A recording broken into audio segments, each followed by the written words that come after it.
Our Accelerate for Impact platform and our partner Kindling Ventures. My name is Megan Steele, and I am a project coordinator for RAMP, Research and Market Pathways. And again, I'd like to thank you for taking the time and all of the effort for joining us at today's Venture Showcase, part of the RAMP-Accelerate Bootcamp. So today we are honored to be joined by our 9 innovation teams in the RAMP-Accelerate cohort, representatives from across the innovation ecosystem, from industry, investment, ventures, local leaders, and fellow members of our Alliance and CGIAR scientific communities. So we would love to know who is joining us here for this event today. So if you want to go ahead and scan the QR code and let us know where you're joining from. And Hannah, if you can put the link in the chat for those who are joining on the Zoom webinar. That'd be great. In the meantime, I do want to recognize and thank the invaluable support that we've received for the organization of this showcase and the full bootcamp over these past days. I would be standing here for several minutes to name everyone, but let me please especially recognize the Italian Ministry of Foreign Affairs and International Cooperation, from whom the generous contribution makes this work possible. Our organizing team for their adaptability and support, all of the partners who have contributed through the advisory and inspirational interventions for our teams. Our teams, thank you all for all of your hard work in these past 3 days. And as well, the services team across the Palmira campus, without whom none of this had been possible. So maybe we give a round of applause, especially our IT, our visual support. So what is RAMP? RAMP, Research and Market Pathways, is an internal accelerator program that's aiming to equip Alliance and CGIAR scientists with the skills, support, and industry connections that they need to translate their scientific discoveries into market-ready solutions.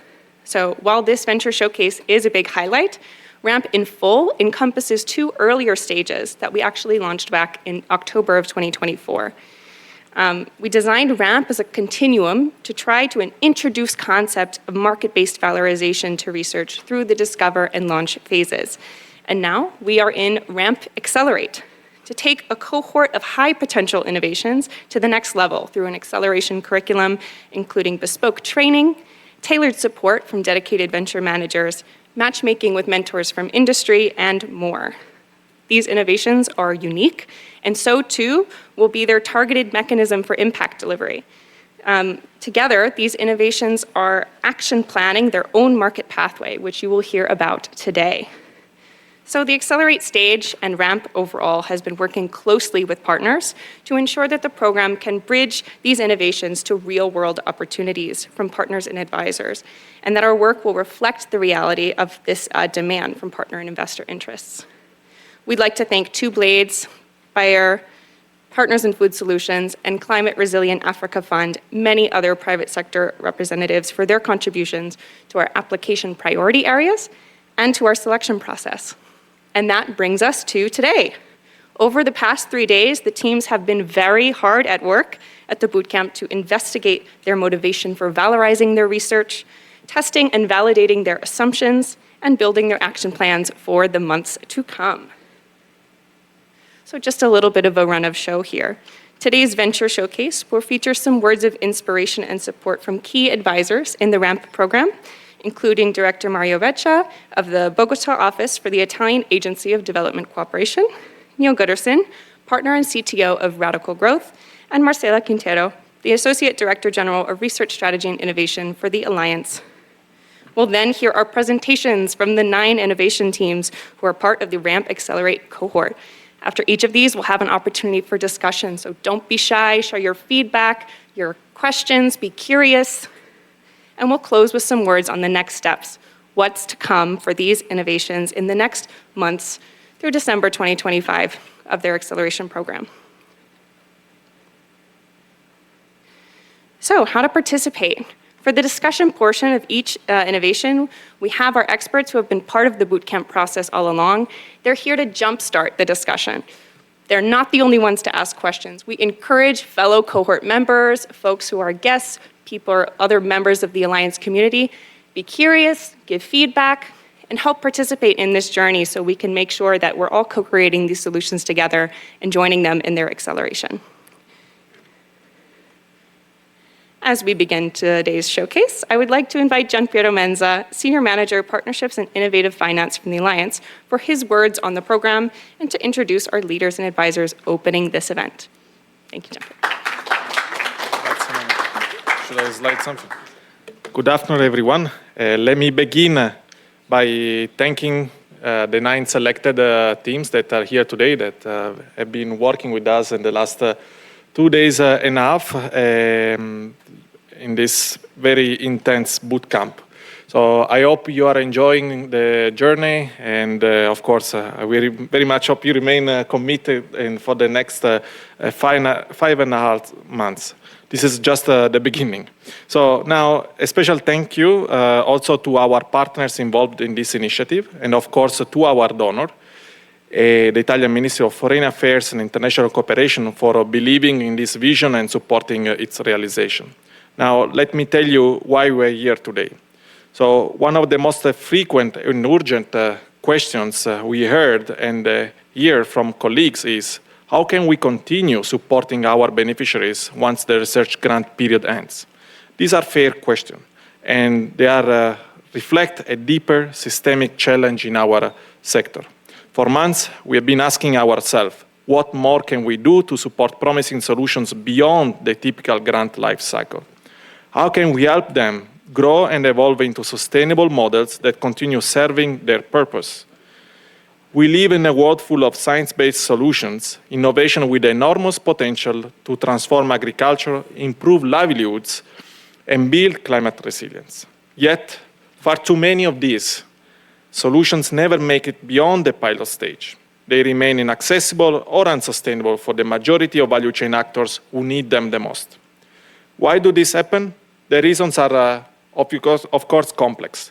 The high cost of translating research into product, a lack of bio business model, skills and mindset gaps, institutional inertia, limited market validation, and often the limited end-user involvement in the design process.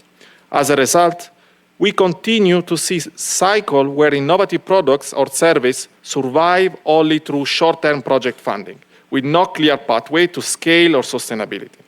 This doesn't just limit their ambition, it restricts their potential to impact. Scaling is not a fixed destination. Often, we begin with the end in mind. Often we don't begin with the end in mind. We focus heavily on knowledge accumulation, papers and publication without incentivizing translational research. The KPI, as they stand, don't always support the transition from science to solution. Recognizing this gap, the Global Partnership Team, through the Accelerate for Impact platform, in close coordination with the Office of Director of Research and Innovation, has been exploring models and resources to support a new endeavor within our organization. This gave birth to RAMP, Research and Market Pathway, a methodology that prioritizes market application, industry collaboration, and the long-term sustainability of innovation. Let me be clear, scaling innovation is not one-size-fits-all. It can take the form of public-private partnership, open source models, training programs, government procurement, or enable spin-outs. But even before we talk about scale, we must ask the right questions. Is the innovation truly scalable from the outset? Is there real market need? What specific problem does it solve? Is there already something similar available in the market? This is the shift from thinking only about delivery at scale to designing for scale. Across sectors, we are seeing the rise of creative market-driven models, such as social enterprise, for-profits, non-profits, and hybrids. These models are more resilient, rooted in value creation, and built for self-sustainability. We are breaking silos, of course, within our organization. We are encouraging teams to collaborate with external partners to co-design and co-deliver. We want to send a clear message to the innovation ecosystem. We are open to partnership, we are open to development, we are ready to deliver. This also speaks to our donors who want to see measurable impact and lasting footprints. Ultimately, we have a unique opportunity to institutionalize market-driven innovation delivery mechanism. Approaches that are agile, collaborative, and aligned with today's fast-evolving landscape. This is not just about making science useful. It's about maximizing value, serving our beneficiaries, and ensuring that organizations like ours remain competitive, relevant, and impactful. Deliver is not the end, it's the beginning. It's the moment when science comes alive in the hands of beneficiaries and value chain players. And when we get it right, the impactful is not just measurable, it's exponential. With this, I would like to thank you again, you all, and I would like to thank my team, for being, supporting, and co-developing this initiative with the partners, and also Kindling Ventures that has been incredibly supportive in delivering the project so far. Now, it's time to leave the floor to the director, Mario Beccia, who is the director of the Italian Agency for Development and Cooperation in Bogotá and representing our donor.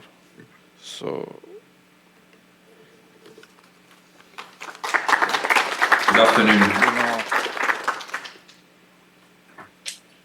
Good afternoon, everyone.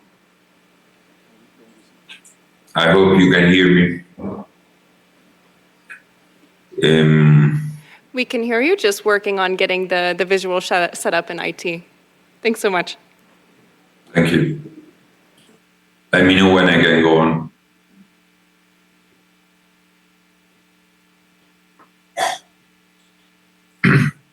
All right, welcome. We can now see you. Thank you very much. Well, thank you again for the invitation to our Alliance of Bioversity International, CIAT, to deliver remarks at the opening of the RAMP Showcase. On behalf of the Italian Agency for Development and Cooperation, its office in Bogotá, where I'm in charge, being the director for all South America region, is crucial, is important joining this event. In this scenario, also bring the warm greetings from His Excellency, the Ambassador of Italy in Colombia, Mr. Giancarlo Maria, who extend his regards on behalf of the Italian Ministry of Foreign Affairs International Cooperation. Our ministry places strong emphasis on the development of agricultural technology, the training of young people, agriculture entrepreneurship, and the creation of skilled employment, key driver for boosting local economies and nurturing innovative ecosystem in our partner countries. Actually, they are some of our priorities, not only at regional level in South America, but also at worldwide level. I had the pleasure, the honor of visiting the CIAT campus in Cali, in Palmira. It would have been a pleasure joining this event today, but unfortunately for monitoring mission of a delegation coming from Italy doesn't allow me be present there with Giampiero and all the other friends. Italy has supported and funded the Accelerator for Impact platform precisely because it embraces this comprehensive approach, working hand in hand with public and private local actors, providing technical assistance and implementing acceleration pathways for science-based solution, grounded in digital technology, artificial intelligence, genetics, automation, remote sensing, and digital platforms. As Italy, we firmly believe in fostering research and innovation, promoting collaboration among university and research institutions, and in unlocking the potential of science for meaningful cooperation and development. Our commitment lies in bridging the gap between cutting-edge scientific research and real-world application, supporting technology transfer, aggregate tech startup creation, and the development of scalable solutions to meet the challenges of sustainable agriculture and climate change that actually are emergency in this phase of the general world development. This is why also we are strongly engaged, for example, at a regional level in protecting, defending the Amazon region in all 8 countries with a European Union project delegated to Italy in order to prevent the fire and all the practical that can put at risk the development of our Amazonia. Italy has also been deeply engaged in advancing biodiversity transformation and agri-food sector. These priorities are crucial, not only for environment economic sustainability, but also for creating inclusive opportunity for rural communities. As Italian development cooperation, we always put on focus in the center of our project the community, the beneficiaries, the local actors that can play the crucial role for the success of our initiative at a worldwide level. The Ministry support for this initiative stems from a strong alignment between their purpose and our development priorities, and has directly contributed to the launch and growth of the RAMP program, and we are honored for that. IC's involvement in RAMP reflects our commitment to innovation that advances the Sustainable Development Goals while strengthening international cooperation. In today's world, marked by complex, interconnected challenges like climate change, food insecurity, and rural poverty, we must bring science and innovation closer to those most affected. Supporting programs like RAMP helps ensure that research doesn't remain confined to the lab, but instead reaches the field, creating tangible, concrete impact. One of RAMP's key strengths is its inclusive engagement of diverse partners, from industry leaders, venture capitalists, and technology transfer experts, to the scientific community within CGIAR. It demonstrates what we can achieve when we collaborate across sectors and disciplines. In recent months, RAMP has brought together partners from science, industry, and investment to define priority areas and select a well-rounded cohort of innovation. Starting this week and continuing through the end of the year, these innovators will embark on a lab-to-market journey here at the Alliance, pioneering new ways of translating science into action. The Italian Agency for Development Cooperation is proud to support this vibrant ecosystem of excellence, and especially proud that our Bogota office has contributed to hosting this event at the Alliance campus in Palmira. This showcase brings innovation not only to Colombia, but to Latin America and beyond. Congratulations particularly to the 9 teams presenting today. Your ideas, passion, and determination are truly inspiring. Each of your projects, from climate resilience, finance, and modular irrigation system to digital crop diagnostics, represent a bold step forward in our shared mission to build inclusive, productive, and sustainable food systems. In closing, apart from apologize that I will not able to follow all the work of the day agenda because of the delegation visiting us from Rome, from Italy, I wish to reaffirm our full support from the Alliance of Bioversity International CIAT. As I was mentioning before, I had the pleasure of visiting the campus in Palmira, and I'm sure that Alliance of Bioversity, CIAT for Colombia, but Alliance of Bioversity International is becoming more and more a crucial partner for the Italian agency, for in general the Italian system of development and cooperation. I'm not referring only to South America, I'm referring to Africa, Far East, but we will do our best to strengthen the cooperation at regional level in the area of competence of our office in Bogota. The A4IP initiative represents what development cooperation should aspire to be: ambitious, grounded in science, and focused on real, lasting impact. This showcase is not an endpoint, I was mentioning Giampiero, but a celebration of new beginning, a foundation for the acceleration program ahead, and for deeper collaboration between the Italian government, the Alliance, and the broader CGIAR community. Thank you very much again, and best wishes for a successful and inspiring showcase today.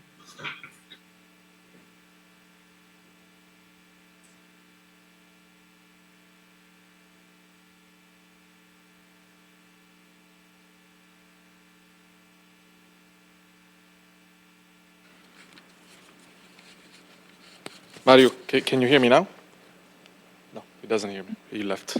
All right, let's move on.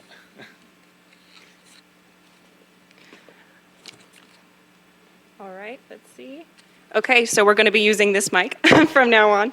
But thank you to Director Vecchia for those fantastic opening remarks and continued support from Italy for A4IP's activities, and as well, specifically the RAMP project.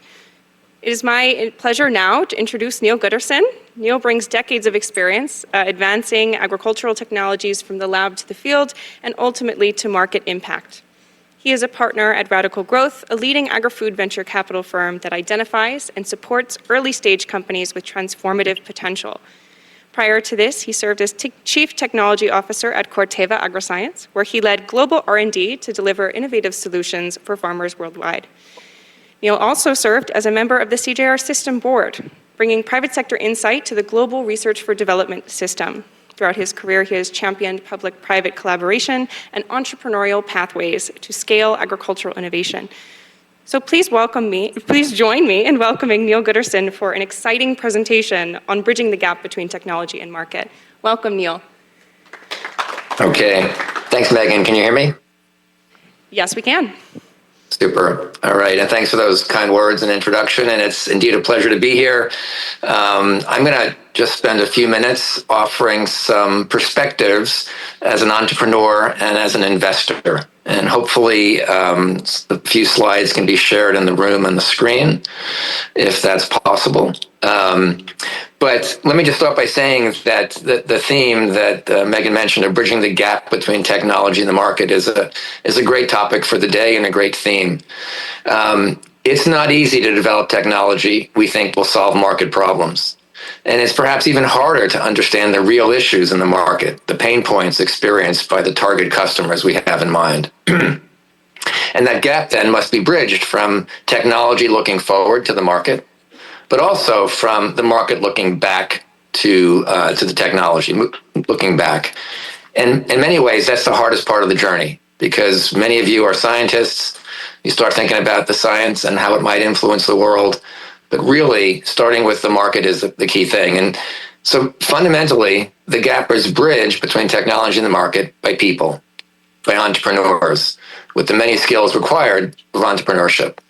And I hope that for all of you taking this journey, starting as scientists, you'll feel more like entrepreneurs by the end of the journey that you're taking with RAMP. So that's sort of the theme. I guess I'm seeing that there aren't slides up, but that's okay. Maybe they are, can't tell. We're working on it. Okay, no worries. No problem. So I'm just going to share a minute of personal perspective, talk just a bit about the challenge of building a business and why I think it's really important that you think about the journey you're on as framed as building a business, launching a new business. Share a couple of thoughts about principles that have helped me in thinking about building a great business, and then end with a little call to action for all of you from the standpoint of entrepreneurs and entrepreneurship.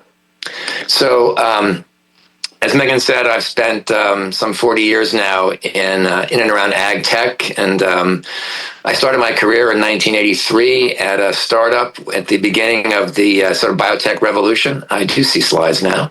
So if you go to slide 3, just touching on my personal journey. And really, it was very much that journey that I think many of you are looking at, of going from a scientist to an entrepreneur. And when I started at my first company, which was a startup entrepreneurial company, I was a bench scientist, and really had to take that journey, which has taken multiple series, I would say, of steps along the way. And I was vice president of research and CEO my first time as a CEO at Mendel Biotechnology. As Megan said, I've been around the CGIAR for a while, joining the Summit Board in 2013. And really, some of my most critical lessons came through my time at DuPont Pioneer and Corteva. And one of the key things about that experience, two things I want to share is, first of all, Pioneer, I've never seen an organization more intensely focused on the customer than that organization. Sampling the customer, surveying the customer, learning from the customers, designing their route to market in ways that facilitate understanding their customers better and better all the time. Because the business is always evolving. And recognizing that, while there are many ways to fail in development of something new, understanding the customer is an absolutely critical piece to success in building something new. And the other thing I want to share in that experience at Pioneer and Corteva was that we established we called a disruptive innovation portfolio, and each of the initiatives in that portfolio was designed to be led by a science visionary and a commercial visionary, believing that both of those, from tech forward and market back, were critical to building something new and successful. So now I'm at Radical Growth, and if you go to the next slide, just to touch for a moment on, what that is. Megan mentioned Radical Growth. We're a VC fund, a traditional in a way, ag VC fund, but we don't operate in a traditional way, and we think of ourselves more of an innovation platform. My partner, Kirk Haney, and myself were both prior CEOs. It's very rare to have that experience in an investment platform. And we spend a lot of time working very closely, mentoring the CEOs of the portfolio companies that we work with. And our portfolio was all 100% ag and food tech. And through that process, we see a lot of the challenges up close and personal that leaders have in trying to build something new. Now, one of the things I think that helps frame the challenge, if you go to the next slide, is to think about the kinds of innovation that you have experienced in the past and will experience in the future. And this little chart to me is incredibly informative in thinking about the challenge of building something new versus sustaining something that exists. So this is designed for thinking about an existing business, and you can think about the CGIAR in a way as an existing institution business. It's got core innovation, where you have small tweaks to the technology. It's the current customers slightly advancing technology all the time, sustaining innovations that continue to sustain the business. But as you move out to more adjacent innovations, those can have more distinctly different technologies with the same customers, or maybe some new customers with the same technologies. But ultimately, in the areas that I think you're really focusing on, and I think Megan used, or maybe it was Gianpiero used the word transformational, you're looking at breakthrough technologies serving new customers in new ways. And to deliver transformational innovation to the market is incredibly difficult. One of the hardest things any company does, any institution does, is to find new customers and find new ways to satisfy the needs they have. So bear in mind, this will not be an easy journey, and maybe this helps a little bit in thinking about the challenge ahead and why it's so important to understand the market. So the next slide just touches on why I think it's really important to think about building a business as a way to frame the entrepreneurial challenge you have ahead. And there's just a few key points on this slide. So again, on the upper left, as I said, really force yourself, even if you love technology more than the marketplace, to think about the market needs. Not so much far from the technology. That's where tremendous missteps can happen. Lower left, make sure you're attacking a major market problem of large enough value to be compelling. That was always an issue that my first graduate advisor talked about. If someone's not going to read your paper, don't bother writing it if you don't think it's really a compelling thing to look at. Upper right, be agile and adaptable. You can be almost certain that whatever your first market hypothesis about the market will probably be wrong, and you'll have to adapt and pivot. To the right side, define, but despite that and the need to change, stay true to an abiding vision and be clear about that abiding vision. And finally, at the bottom, understand the customer deeply and understand what they do, not so much what they say, because the pain points will be revealed a lot more by what they do and what they're struggling to do, not so much by what they think might actually solve their problem. So last couple of slides, I want to turn to this issue of sort of some of the principles that will help you, I hope, in thinking about building something great. Now, I've unfortunately probably read too many business books in my life, and most of them aren't very good. They're anecdotal, but there's a few that are really, really powerful, and you might think about reading them.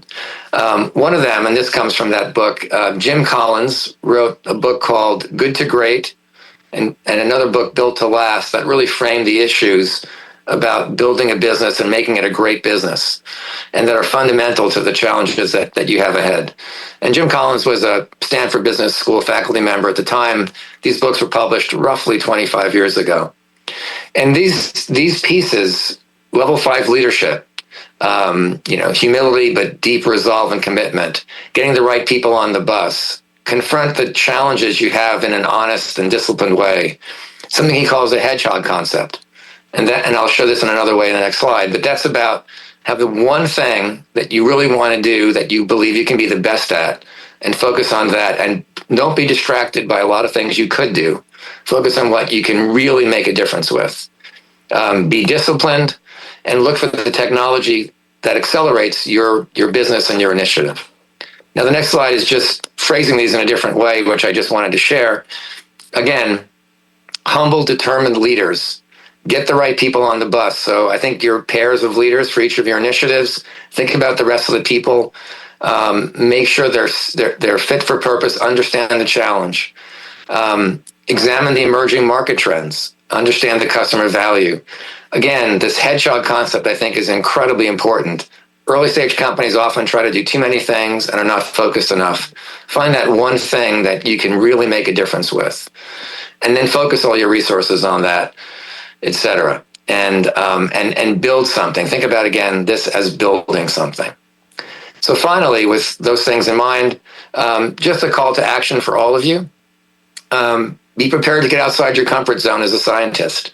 One of the challenges and one of the lessons I was taught early on as a CEO was think every day about what is the most important thing you can do to win with your initiative or your business, not what's comfortable to do. Be bold.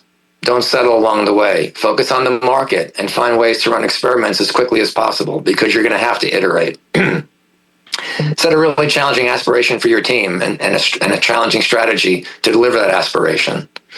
Don't be afraid to set really stretch targets and key performance indicators that help you track the journey that you're on. And finally, be honest with yourself. Face the brutal facts about the challenges you're facing, and be willing to make changes to adapt.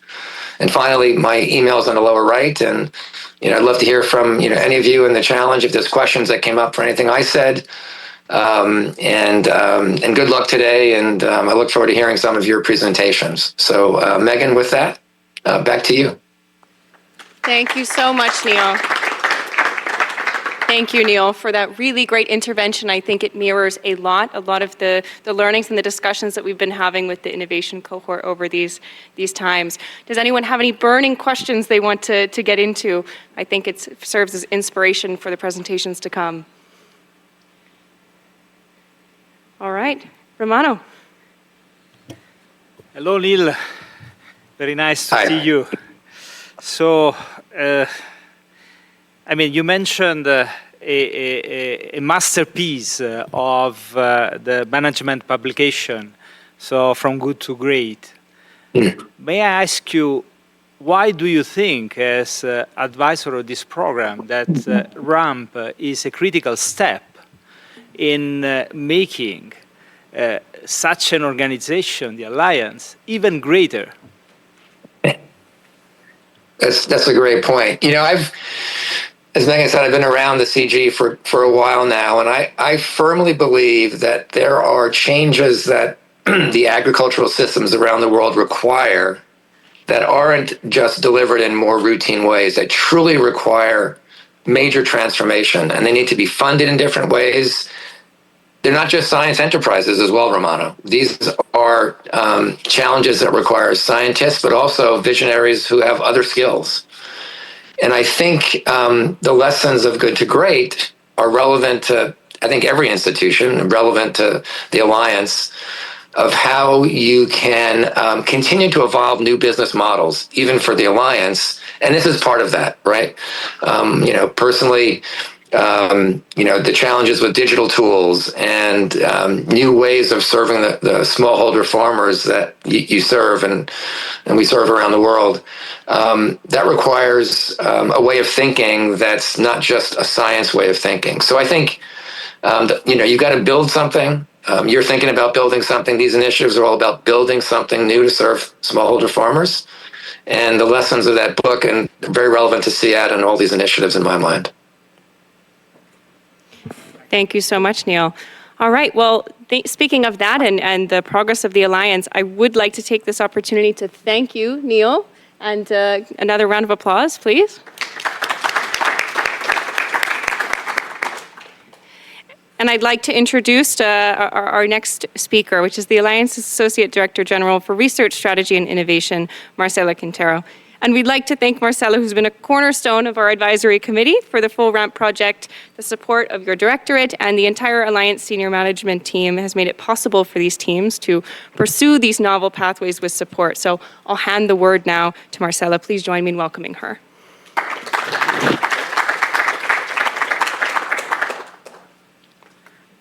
Okay, it's working, yes. Hello, everyone, and it's very good to be here.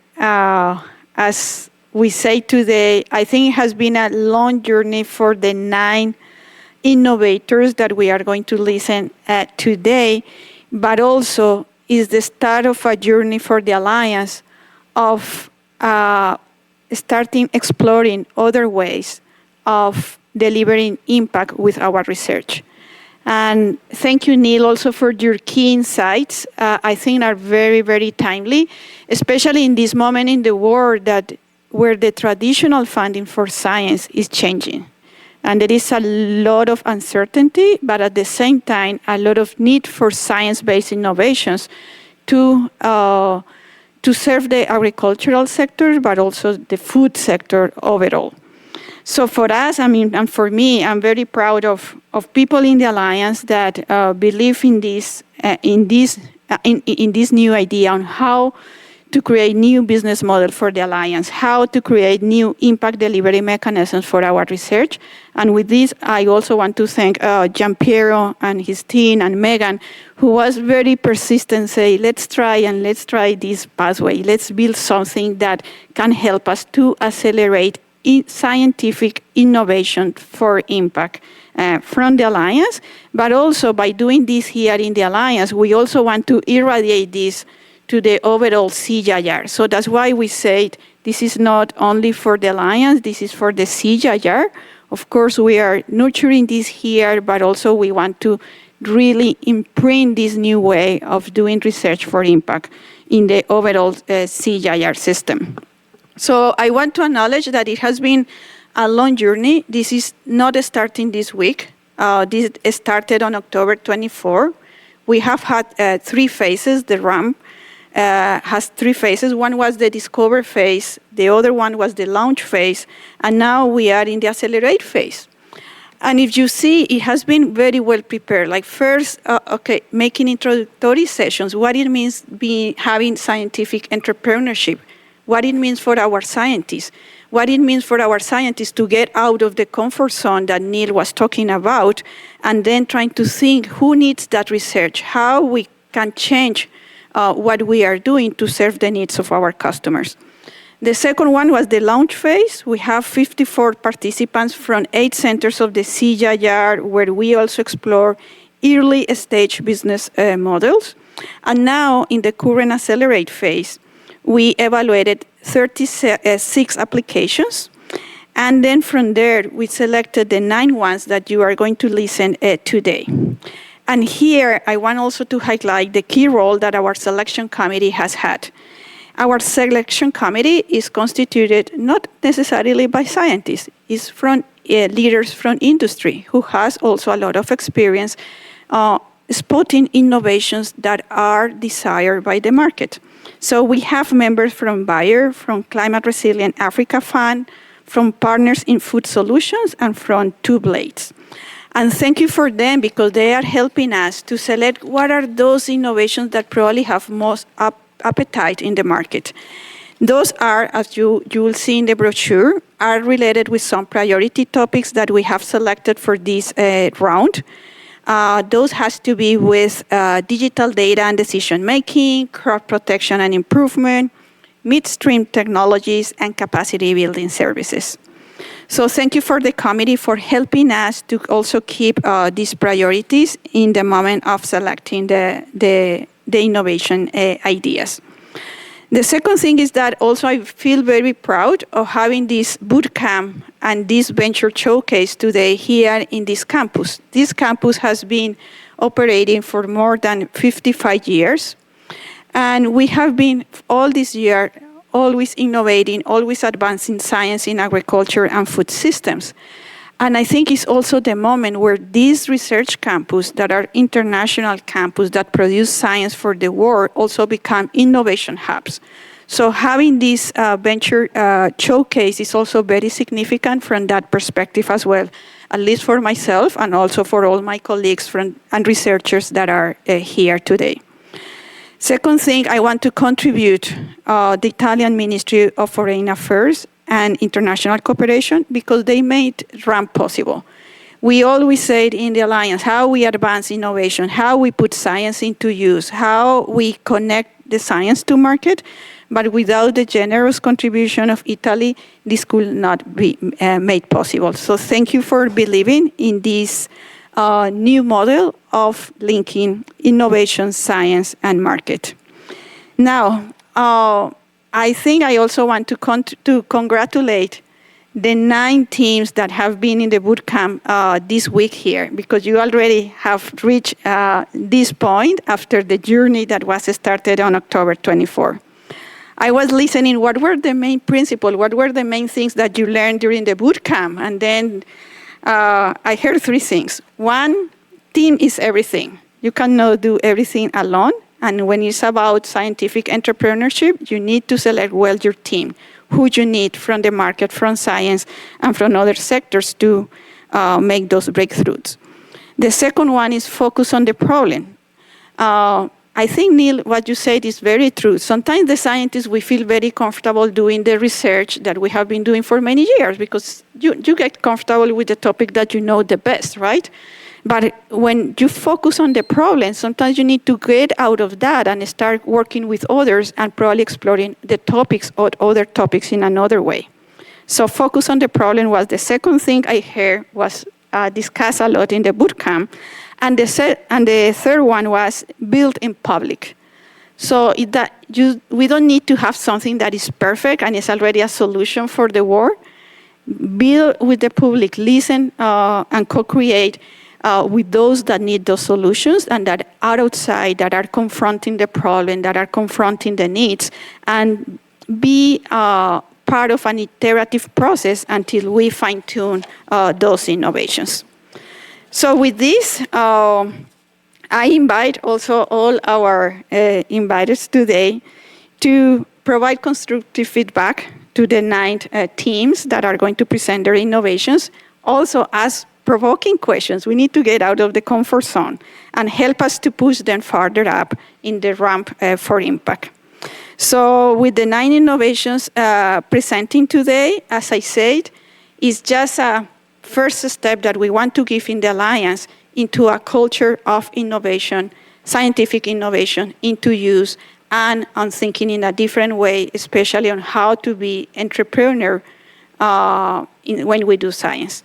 So with this, I would like to then listen the teams and also listen the feedback and the provoking questions. Thank you.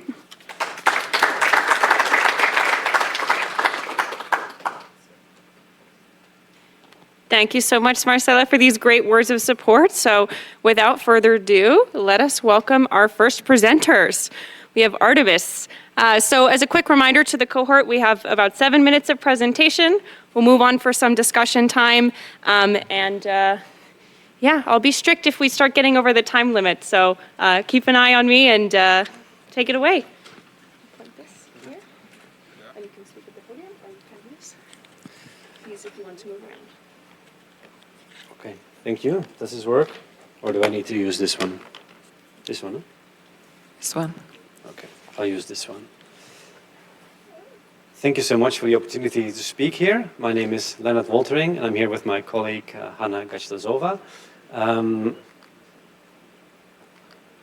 There we go. So about $1 billion per year is invested in the CGIAR and the national partners in the Global South to develop crop varieties for about 400 million smallholder farmers. But these varieties are developed too slowly. Too slow for climate change to keep up with nutritional changes in the diets and disease pressure. On top of that, the adoption of these varieties is low. And one of the major bottlenecks, they even call it the phenotyping bottleneck, is in the process of breeding, you need to measure and monitor the performance of your crop. This process is also very slow, it is very expert-driven, and it is very error-prone. In the end, what you get are varieties that are developed based on rather poor data. Okay?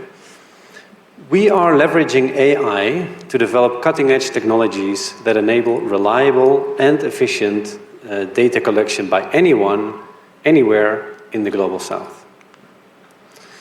You see here our solution. It is the hardware on the left, the software, and then the back end, the models that we develop.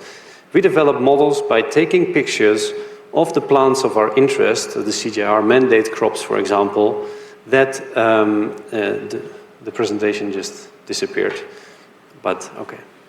Okay, there it is, sorry.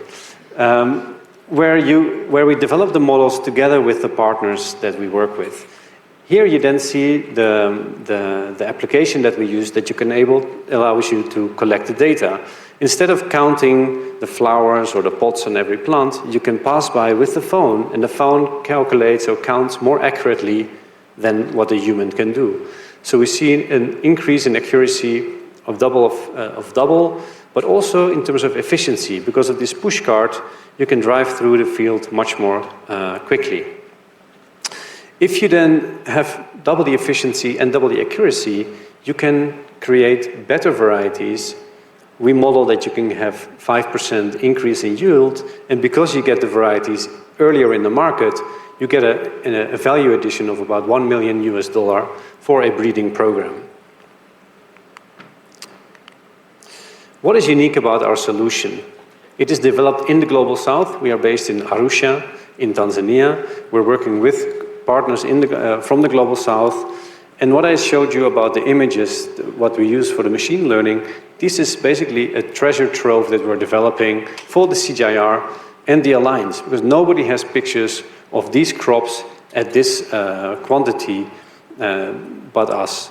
The other element is we started from the get-go with a product development perspective, working with design thinkers, human-centered design, to looking at solutions that are accessible and easy to use.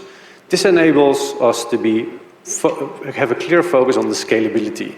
We're using smartphones, which are accessible everywhere, so we're not using different kind of cameras or other advanced technologies. We're using what is there, low-cost solutions, and also compatibility with existing work streams in the breeding process, for example, in the CGIAR or with the partners that we work with.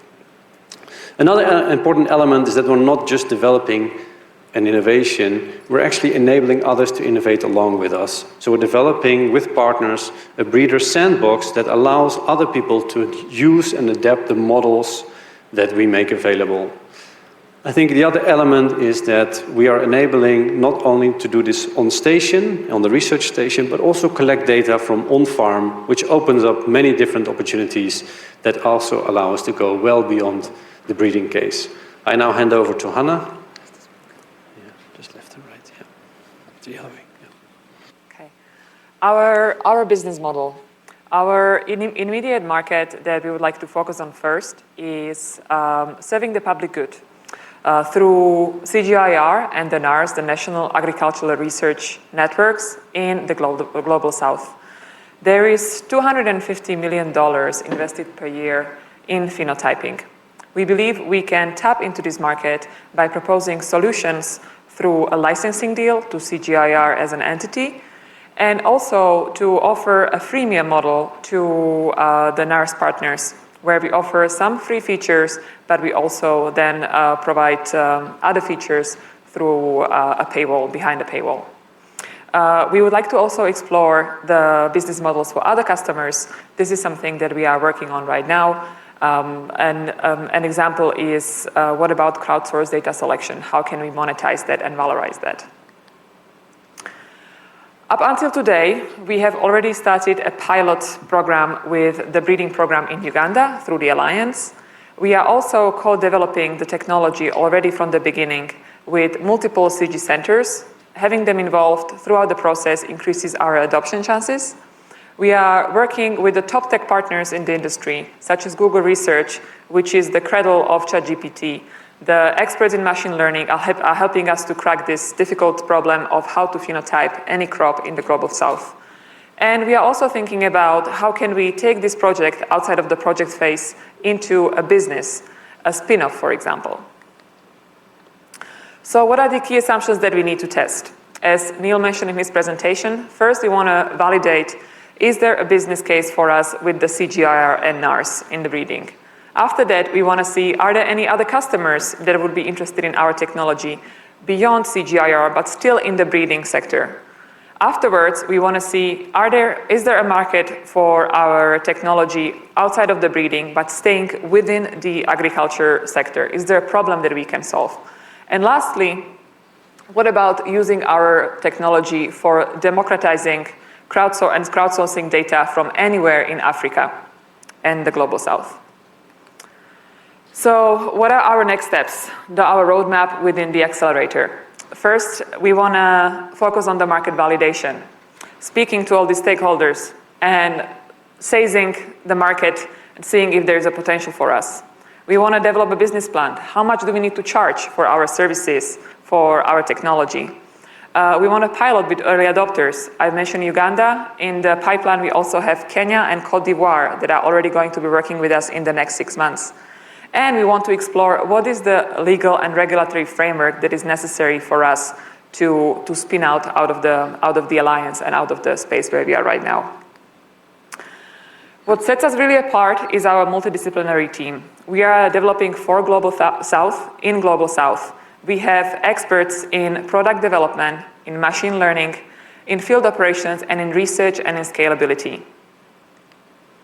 So our vision for the future is for our technology to help us to develop crops that are developed faster and better and that are adapted to farmers' needs. That expert knowledge is now available to everyone and not just a few people, and that we make use of the latest tools and of the technology that exists nowadays for everyone in the Global South. We want to be ahead of the curve. Thank you very much. Thank you so much, Artemis. You guys can stay up there with your mics if you want to move to the center of the stage. Don't be shy. Okay. You are the stars of the presentation.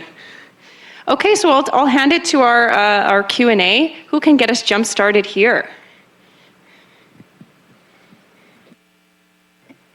Okay, thank you for the presentation, for breaking the ice. Can you share a bit more of your key learnings from the pilot you have done? And moving forward, if you have any idea of maybe reference of models that worked in private sector, like competitors that you see in the market, and how you think where you can think you can place your solution. Go ahead. Okay, so we tested in Uganda, and I think one of the first things that we learned is that people, when they're interested in this, they see the potential, they also want to innovate themselves. So you don't necessarily want to give them a ready-made solution. I think what we did was to say, hey, this is something that we think it works, but please fiddle around with us so that you can help us innovate there. So, and they were able to make propose changes to the design, which were very helpful to us. So I think we went in there with a very open mind, and I think that pays out very quickly. Maybe to answer your question on the competitors. So we understand there are currently other competitors in the market that are actually already engaging with CGIAR, which the good news is that there is an appetite for technology like ours. And also the other news is that it's an evolving dynamic market and we need to be ahead and we need to speed up because we know that the competition is there. We also know that we understand the market a little bit better than the competitions because we are in the context, we are in the Global South, we work with the programs, and also our niche focus is on the Global South, the under-resourced breeding programs that currently use pen and paper and don't have the expertise to develop very advanced technologies. We have also already conducted some research in decentralized data collection and identified few companies that are successfully conducting similar businesses in other parts of the world. So we know that there's an appetite from companies. We now need to validate if there's an appetite in the context where we are operating. Thank you. You're welcome. Romano. So Marcella just mentioned that the way we fund innovation is changing. How the fact that you are bringing a bold view of your innovation, not just a project, but the idea of transforming phenotyping is helping you to reach out to donors? I think we have a very supportive donor behind this, the Gates Foundation, and they see this also as an opportunity to revolutionize the way that breeding is done. I think so far there have been digitalization in certain pieces of the process, but the phenotyping has been always kind of lagged behind in that sense. So I think they also see this as part of a bigger picture, a bigger value chain, if you want. And I think we're filling in a very important gap. Of course, there's the piece of where the drones come in, the rovers and the robots, but we are focusing on that market segment where they don't have access to that. They cannot fly drones, or when it breaks down, they don't know how to fix it. We've seen many of those sitting in the office, those kind of machines. So we're tackling that market, and they're happy that we are serving that piece and kind of closing the value chain. James. Well done, guys. You mentioned there, after focusing on the breeding aspects, there are other markets you'd like to explore. Could you expand a bit more on that and explain which markets you are particularly interested in beyond that initial stage? Sure.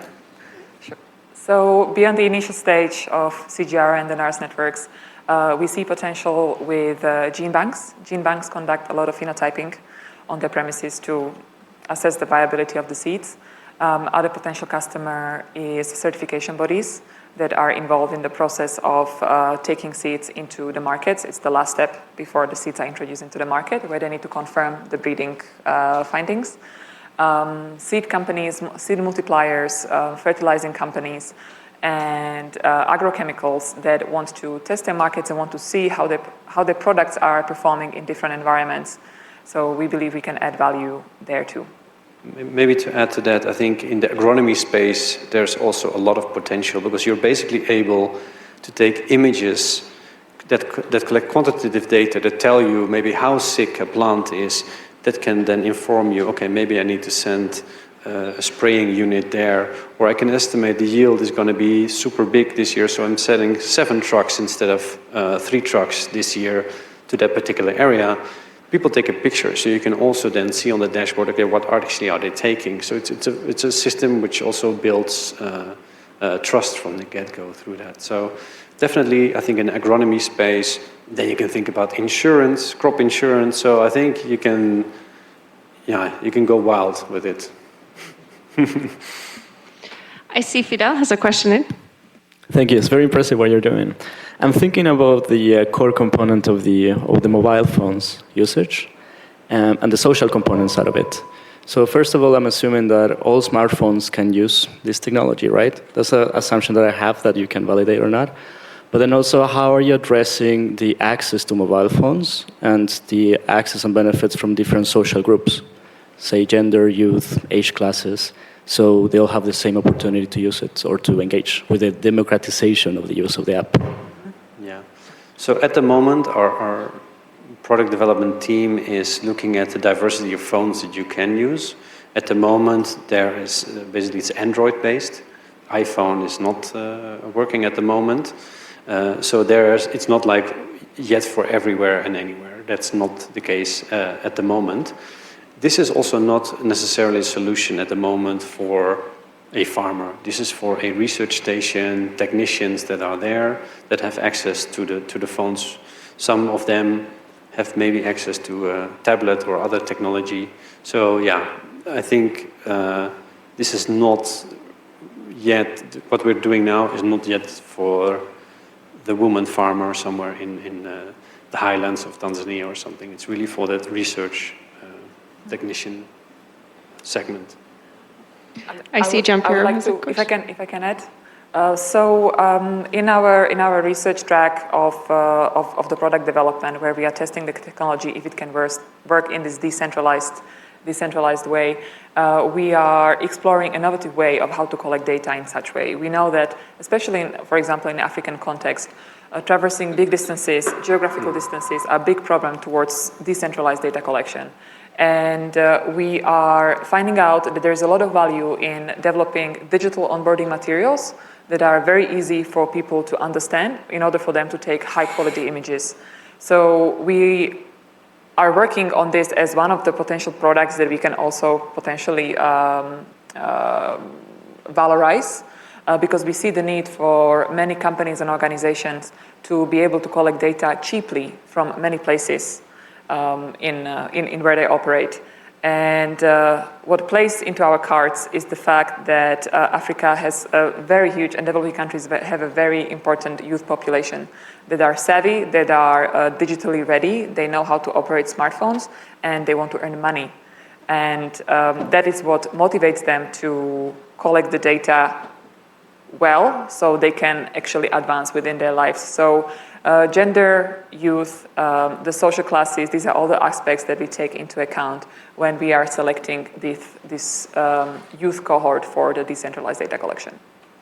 Thank you. I think we can squeeze in one more question. Jean-Pierre? Or Frida? Perfect. Thank you so much, guys. That was fantastic. I really liked your roadmap as well, and I was wondering whether you could walk us a little bit about your immediate next steps and priorities, and then maybe also tell us about where you currently see the biggest challenges and whether there's anything people in this room can do to help you overcome them. Thank you. Yeah, I think the immediate one is the market validation. I think we know that this is a problem within the CG, but how bad of a problem is this? Are you actually saying, okay, it's great if you have a solution, but is the problem also so big that you would pay for it? I think we haven't made that step, and I think the RAMP program has been instrumental in kind of helping us think that way as well. So I think that's really where we want to get started. Also, our first, as you say, the beachhead market, also a word we learned this week, is really that CGIAR and NARS, maybe with a limited capacity or willingness to pay for these kind of solutions. So who would be the next cohort of clients that have an ability to pay? And I think the connections and the people, the speakers that we had this week, I think these are already first line of attack in that sense, in reaching out to them. Yeah, and I think in terms of the biggest challenge for us is how do we get our innovation in front of the breeding programs, our potential customers. So we are thinking about strategically which events can we strategically leverage for having the audience in one room, and we can get the early adopters to join us on board and be our promoters. Thank you so much. It takes us to 10 minutes, but Jean-Pierre, if you want to squeeze in one quick question is mainly on the fact that you are working to revolutionize phenotyping, right? And you are sitting on a lot of data, right? A gold mine, basically. Yeah. And you are mainly thinking of leveraging this data in one way. Why don't you consider, have you been thinking about on how to further leverage them? Is there any other way that we can valorize what you are collecting? Have you considered in working with external partners that can make use of the data in a different way from the way you are currently using them? Yeah, 100%. 100%. This is definitely it's an additional value that we create, that we are aware of, the immense amount of data that we have, and we are already in communication and in talks with companies such as Meta, for example, that there's a race for developing a new AI model, and many of these AI models, we are aware, are trained on images of dogs and cats that are available out there. But there are very few images from the agricultural space, and especially from the diversity of places that we can offer. Most of the agricultural data comes from Brazil, from Iowa, and those are monocultured fields of soya and wheat. And so we are aware that we have a very diverse data that these companies would be interested in, and actually the conversations are ongoing about how we could monetize the data. So this means that you will have to reflect these additional opportunities in your business model. Yeah. And this as a potential additional revenue stream to make your solutions viable. Yeah. But thank you, colleagues. Maybe in addition to that, I think not only the data itself, but also the data methodologies, how you collect high quality data. I think 80% of the work that we've been doing is to get how to collect as much data of that quality that you need. And we've had many ideas and innovative solutions around that as well. So I think even the approach, how you collect data in the global south of crops that are maybe not the wheat and the rice and the maize that we are so familiar with. So that approach is, Thank you so much for being the brave first, and congratulations, Artemis. So,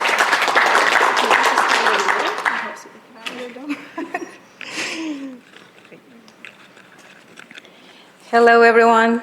You make me pretty nervous, but it doesn't matter. Okay, good afternoon. My name is Grecia Ramos. I'm from Guatemala, and I am a research associate from Alliance Bioversity CIAT, and it's a pleasure to be here with you. And today I want to share with you an innovation that we designed with colleagues and a public university in dry corridor of Guatemala, which is CUNORI. So, yeah, this is the solution. And imagine having a world with farmers and microfinance institutions empowered with digital data and information to improve their decision making. So this is in dry corridor, in which farmers faced several challenges related with climate change, such as drought, severe droughts, and others. So AquaSmart modular irrigation is key to reach this world. And yeah, in my country there are several microfinance institutions such as Genesis Empresarial in Cousajo, and they are key for our farmers. And unfortunately, they have high interest rates on agricultural loans. As I mentioned, there are a lot of challenges in my country, and farmers face this, and such as drought, as I mentioned, and that's the reason why microfinance institutions decide to hide the interest rate. Okay, so again, the solution AquaSmart modular irrigation is this. As you can see, we have soil sensors and also rainwater harvesting and drip irrigation. So we combine all of these components into and connect all of these components with our application that is AquaSmart. So farmers can use easily, and that's what makes us unique. So farmers can use easily this application, mobile app application, and this is very affordable. And what about our business model? As I mentioned, we want to work with CUNORI, the public university, so we will continue to develop this application, and we'll work together with private enterprises such as CSP. And we together will offer to microfinance institutions the application and also trainings for them, and farmers will be able to access to this application through microfinance institutions. Okay, in this picture you can see a lot of people, amazing and incredible people that visited us in our digital plot, and well, we had an interesting feedback from all of them, and you can see here the final microfinance, the microfinance institution, and also the farmers and students and professors, and all of them were totally interested in our innovation. And of course, we have some assumptions, such as finance institutions are willing to integrate as part of agriculture portfolio, and also farmers are interested to buy water management solutions at this scale. And finally, the accessible cost, this is one of our assumptions. And well, in coming months, we expect to explore more our markets and market validation, and have more feedback from our farmers, from from the microfinance institutions, and from all of these people to enhance and improve our applications, and have more details, have more specific components to leverage this potential and these innovative solutions. So I appreciate your attention. Let me know if you have any question. I know that I was pretty fast, but that was interesting. Congratulations and thank you. Gracias. For any questions, of course, you can see there is a standing feedback form, but in the room, we'll start with James. Thank you so much. And obviously, your team ain't left earlier today, so you were the only one who did this on their own. So a round of applause to you for doing that. So very good. I guess the first question is there, you mentioned actually on your business model side, training, but you didn't talk about how that could be integrated as part of a revenue stream. Can you talk about the training you're currently doing and how that might then potentially become a revenue stream as well as the other parts of your business? We expect together with the microfinance institutions, but the application will work, but of course they need trainings.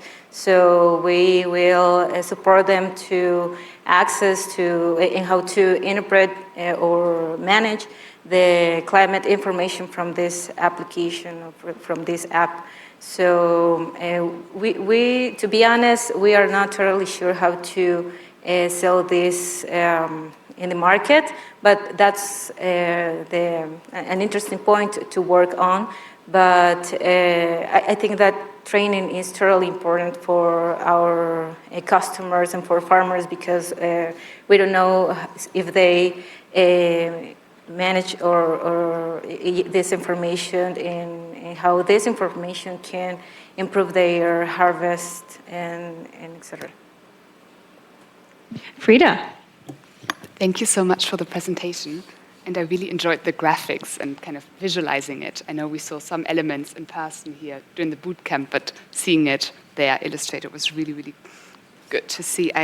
One question I had was just a little bit more about your vision and ambition for where you want Aquasmart to be in 6 months at the end of the program, but also in the longer term, so in maybe say 5 to 10 years, kind of what are you looking to achieve? Okay, thank you for your question. Yeah, in the next 5 years, we expect to reach around 5,000 farmers who will access to this application through the microfinance institutions. So that's our goal. Yeah, that's my answer.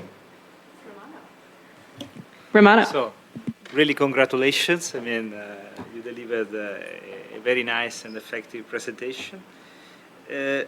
Now, clearly, water is such an essential element to ensure that we avoid land degradation, that we support farmers' well-being, income, and so on. But I mean, you are creating a huge infrastructure to work with the microcredit stakeholders. Do you see that this can be further leveraged to bring farmers other tools as a second step, clearly, of your ambition program? Yeah, that's an interesting question. This is one of our next steps, as you mentioned, because we created this solution together with the Public University. We still have some questions, but we are trying together to integrate more farmers in this region, in Dry Corridor from Guatemala, and make this solution more attractive for them and leverage, as you mentioned, this technology, because we are aware of the importance of this application and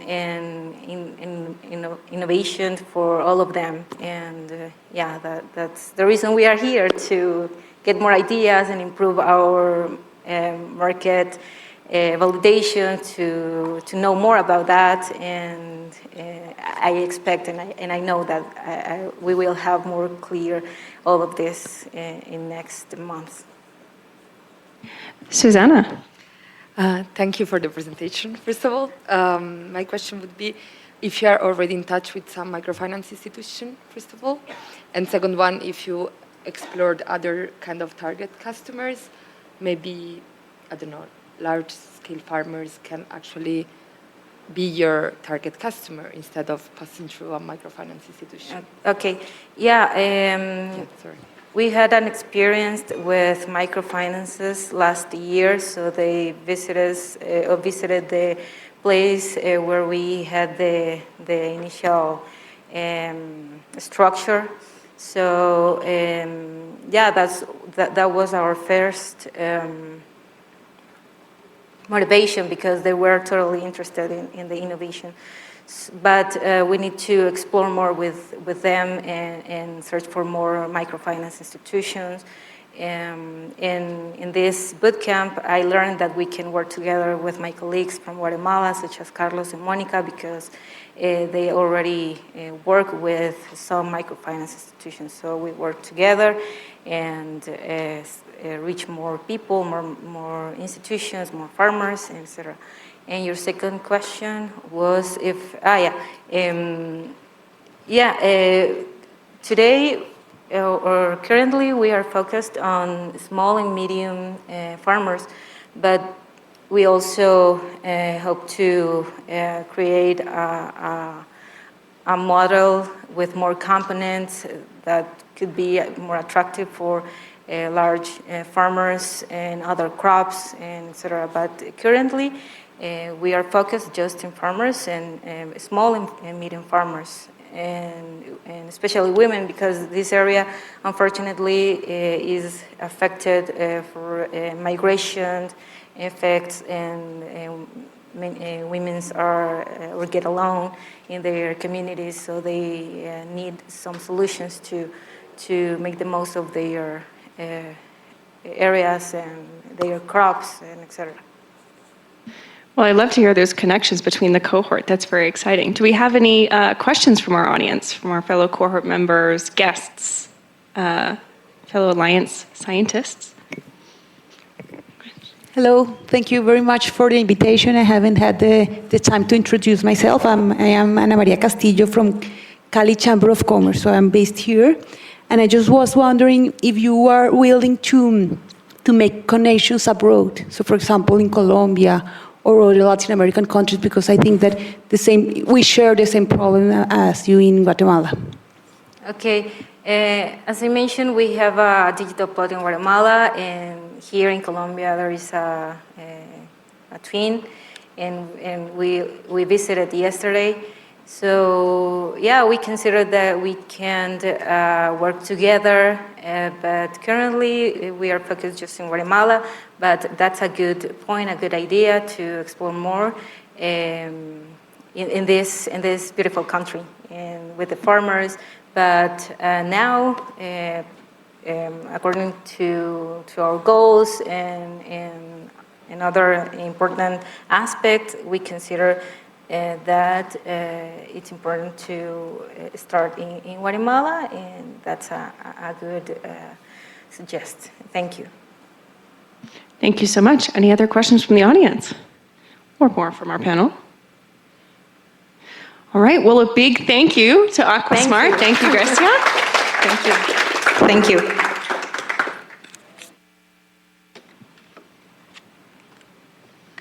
And next up, we have the Cacao of Excellence Certification Program. Welcome up.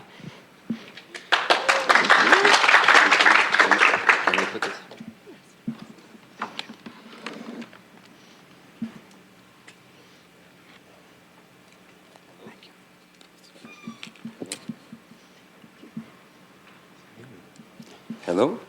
Hi. All right.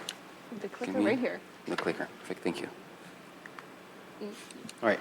Hi, everyone. My name is Andrew Meter. I'm here with my colleague, Sebastian Escobar Para. We're part of the Cacao of Excellence program, and we're here to present our innovation, the Cacao of Excellence Training and Certification Framework.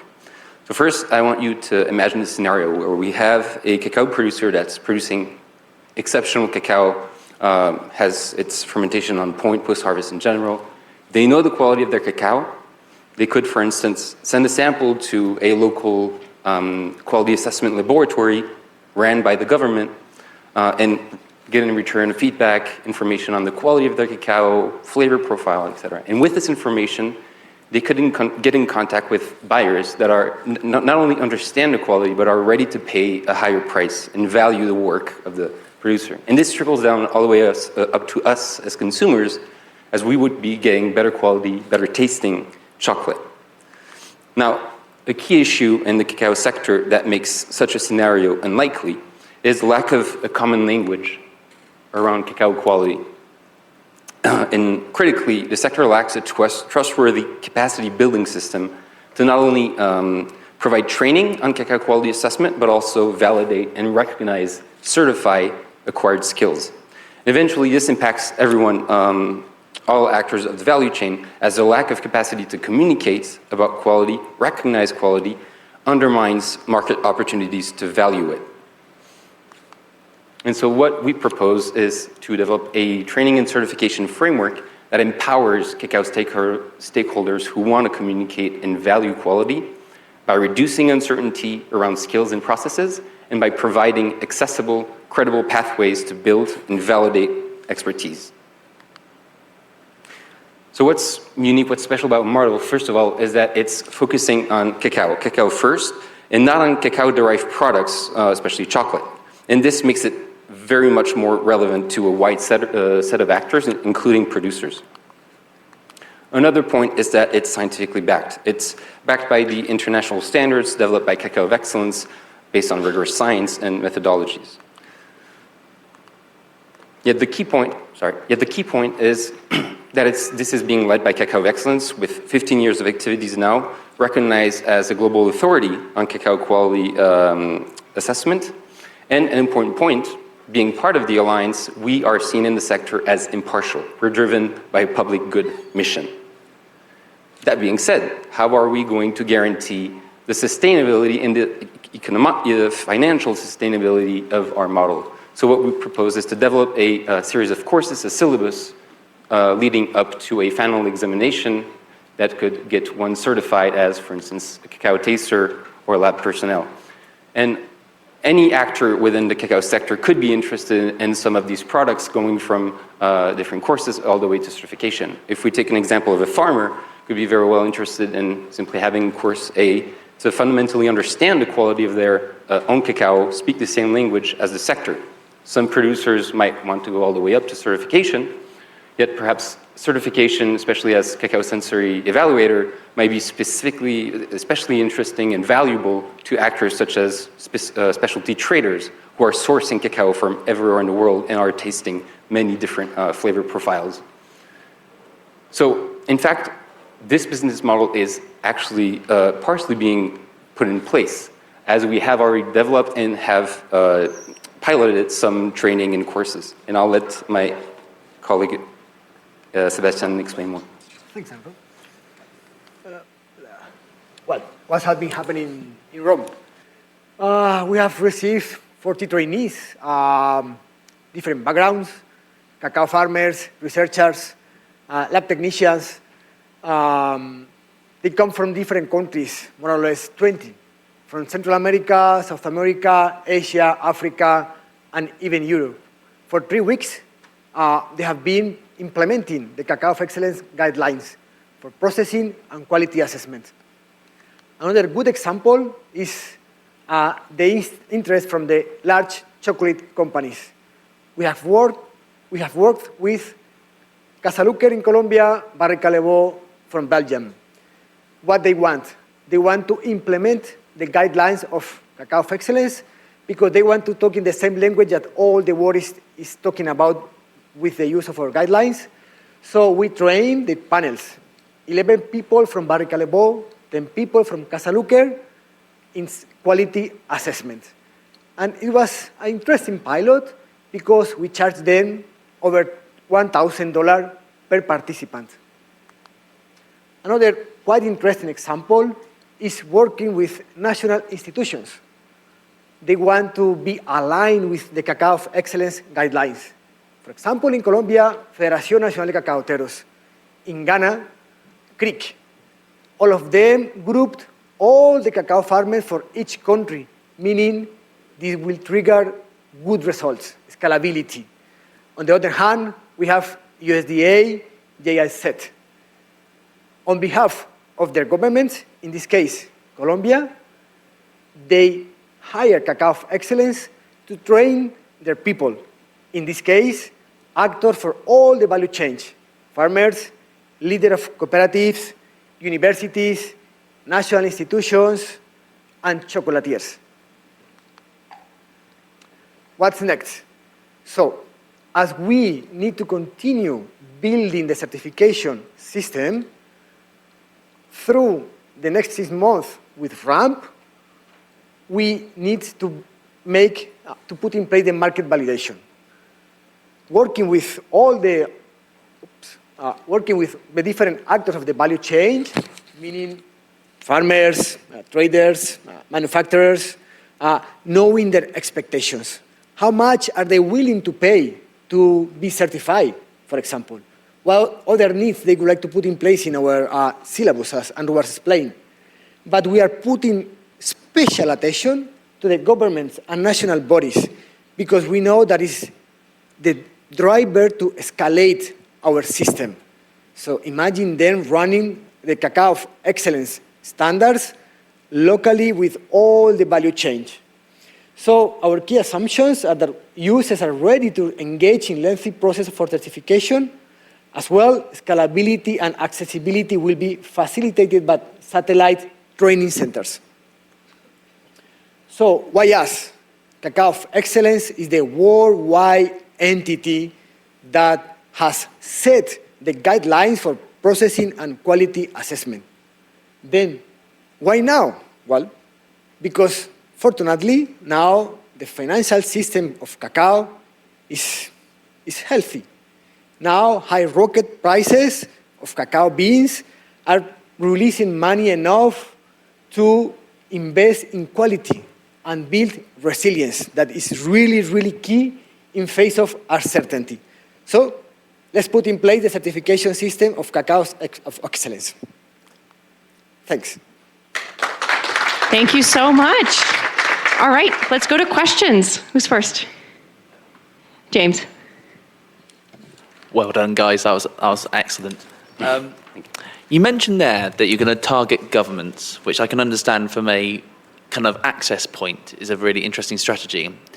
Do you see potentially there is a issue with that strategy because of long-term procurement and change of paces in government. Do you think they might be better off going to, say, the chocolate producers themselves and the farmers, and then keeping governments in conversation to help bring them on board? Right. So, tell me if you want to add something. Yeah, that's why we do want in the next 6 months to really understand these kind of two groups, looking more at individuals and companies and their expectations and needs, and see if that's maybe where we should be focusing on providing courses, training for individual people, rather than going for governments. And the advantage with governments that, first of all, we have demand. We have the Ecuador Peru, they're waiting for the certification and to implement it widely. So the advantage there is that we're talking about more funding and lump sums. So that could help us kickstart the process at the beginning, because we're talking about certifying a whole laboratory, all the personnel, a panel of at least 10 people in different countries, etc. However, working with governments can be slow. We've already heard that they're concerned about funding. So perhaps we could bring them all on the table and see with USDA, with FAO, we have contacts. Because if the demand is there, they would be ready to invest. But it takes time. It's resource heavy. And so that's maybe what we want to see in the next 6 months, if we want to focus in one of these paths or actually work on both at the same time. Another key point is that when we are talking about governments, it's not just national governments, for example, Colombia, Ghana, Ecuador, as well with local governments. So, for example, there is a special village, a city, Santander del Chucurín, Colombia, as the biggest Colombian producer of cacao, and they want us to be there. So as well, we are well connected along the world, and we know the system inside out. So if we work with the governments, that means that locally, institutions are pushing the governments to implement the certification system. So behind the government are all the cooperatives and the farmers pushing to get in that. Frida. Thank you so much, guys. That was great. You mentioned you already have lots of demand. Could you tell us a little bit about what's missing or what's stopping you currently from servicing and addressing that demand? Maybe walk us through like the next steps you're taking in order to get there, to be able to. Exactly. So I would say that we could actually tomorrow write down a PDF with a logo and saying you're certified because we have done some trainings. The key here is that everything is about legitimacy and image. So we are the right organization. We are recognized as the leaders in terms of quality assessment. And we have to be very careful of who we're going to hand these certifications to. And so that's the work we want to do in the next 6 months. For instance, working on a syllabus. We need to have an extremely professional and well-developed syllabus that and test these courses with experts, making sure that at the end, when the final exam is passed, it can't be too complicated, but it cannot be easy. And we have to be able to vouch on when we say that this person is an expert and is at the level of Cacao of Excellence. And that's what we need to work on before just handing out certifications everywhere. Another point is that, sorry, Susanna, if you don't mind. We can say that that syllabus is flexible. It's flexible because it's adaptable about the needs. So even if we talk about cacao farmers, not all of them have the same knowledge or skills. As well, if we think about a chocolate manufacturer company, not all of them are in the same position in terms of quality assessment. So as we build the syllabus, we need to start like personal conversation. It doesn't matter the actor in terms of adapting the syllabus for their needs. That's why we need to put in place the market validation, but like opening that black box. And the last point is that actually right now, given the demand that we have, even if we had the syllabus tomorrow and everything tomorrow, we're not enough in terms of staff, in terms of resources. So what we need in the next 6 months is to have a big Excel sheet and really understand what are going to be the costs, et cetera. And market validation is going to help us understand really the demand, because if we're talking about 1,000 people ready to register next year, these are serious investments that we need to be looking for, and we need to find them to really build it. If the only thing we can do is start with 30, 100, we still need to start somewhere and start hiring people, because we're still not even enough right now to answer demand. Yes, we are like 3 people. So everything needs to be built at the same time and relatively quickly. I see a lot of questions lined up, and just to say we only have a few minutes left to answer them, so if we can be rapid fire here. Maybe give a couple questions and you can answer all together.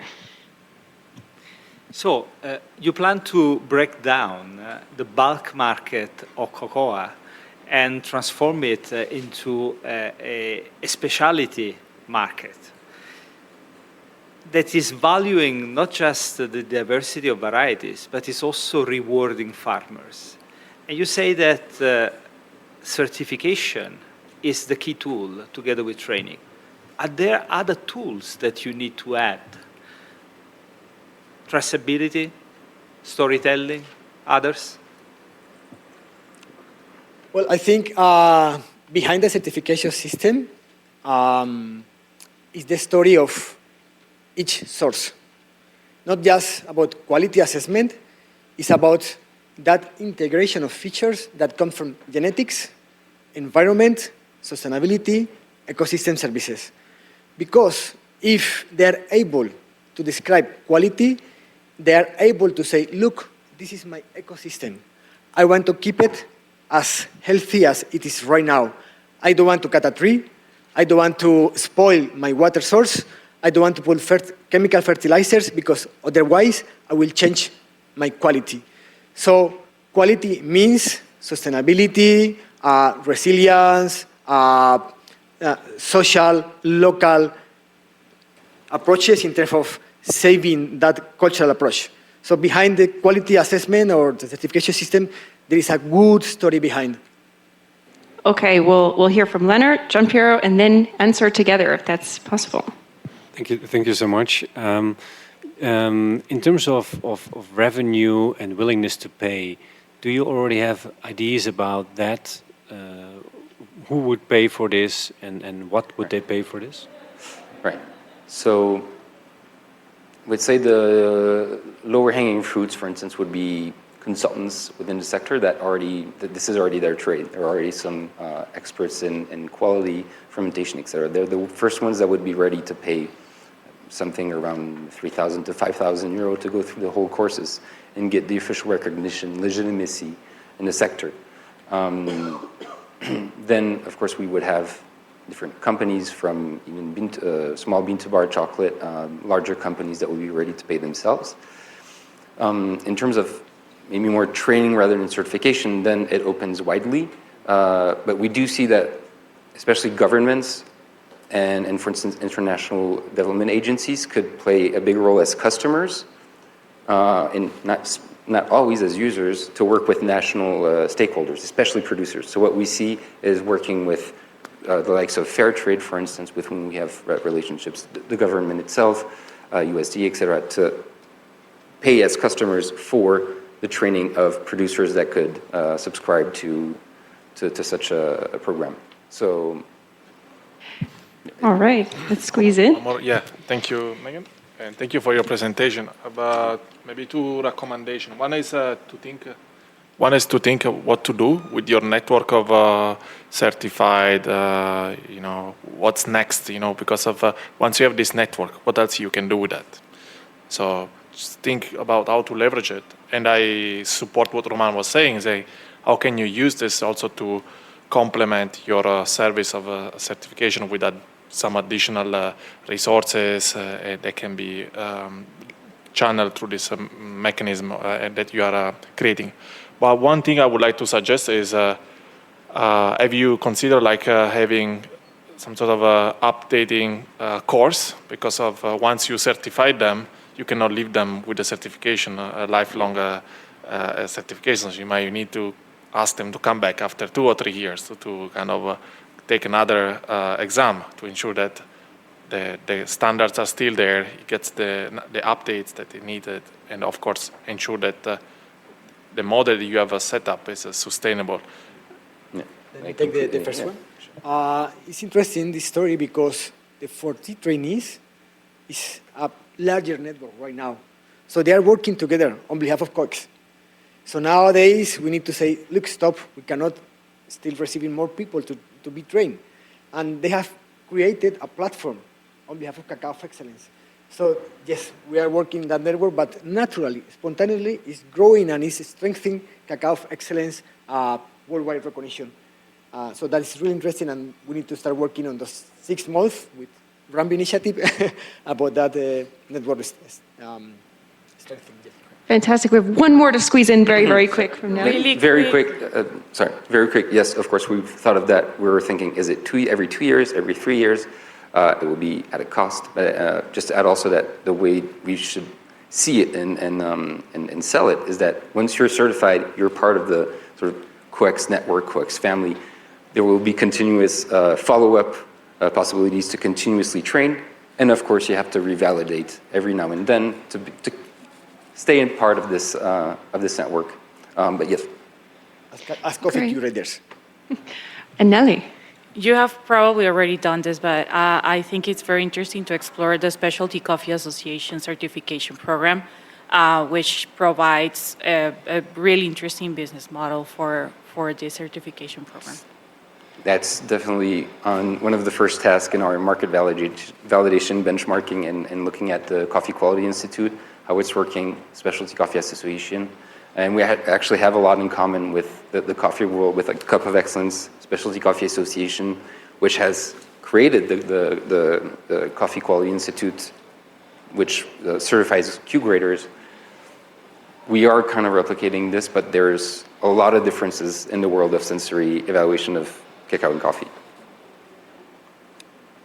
All right, thank you. That brings us to the end of time. Another round of applause. So next up, we have the Climate Resilience Platform. Welcome up. Looks like some issues with the mics.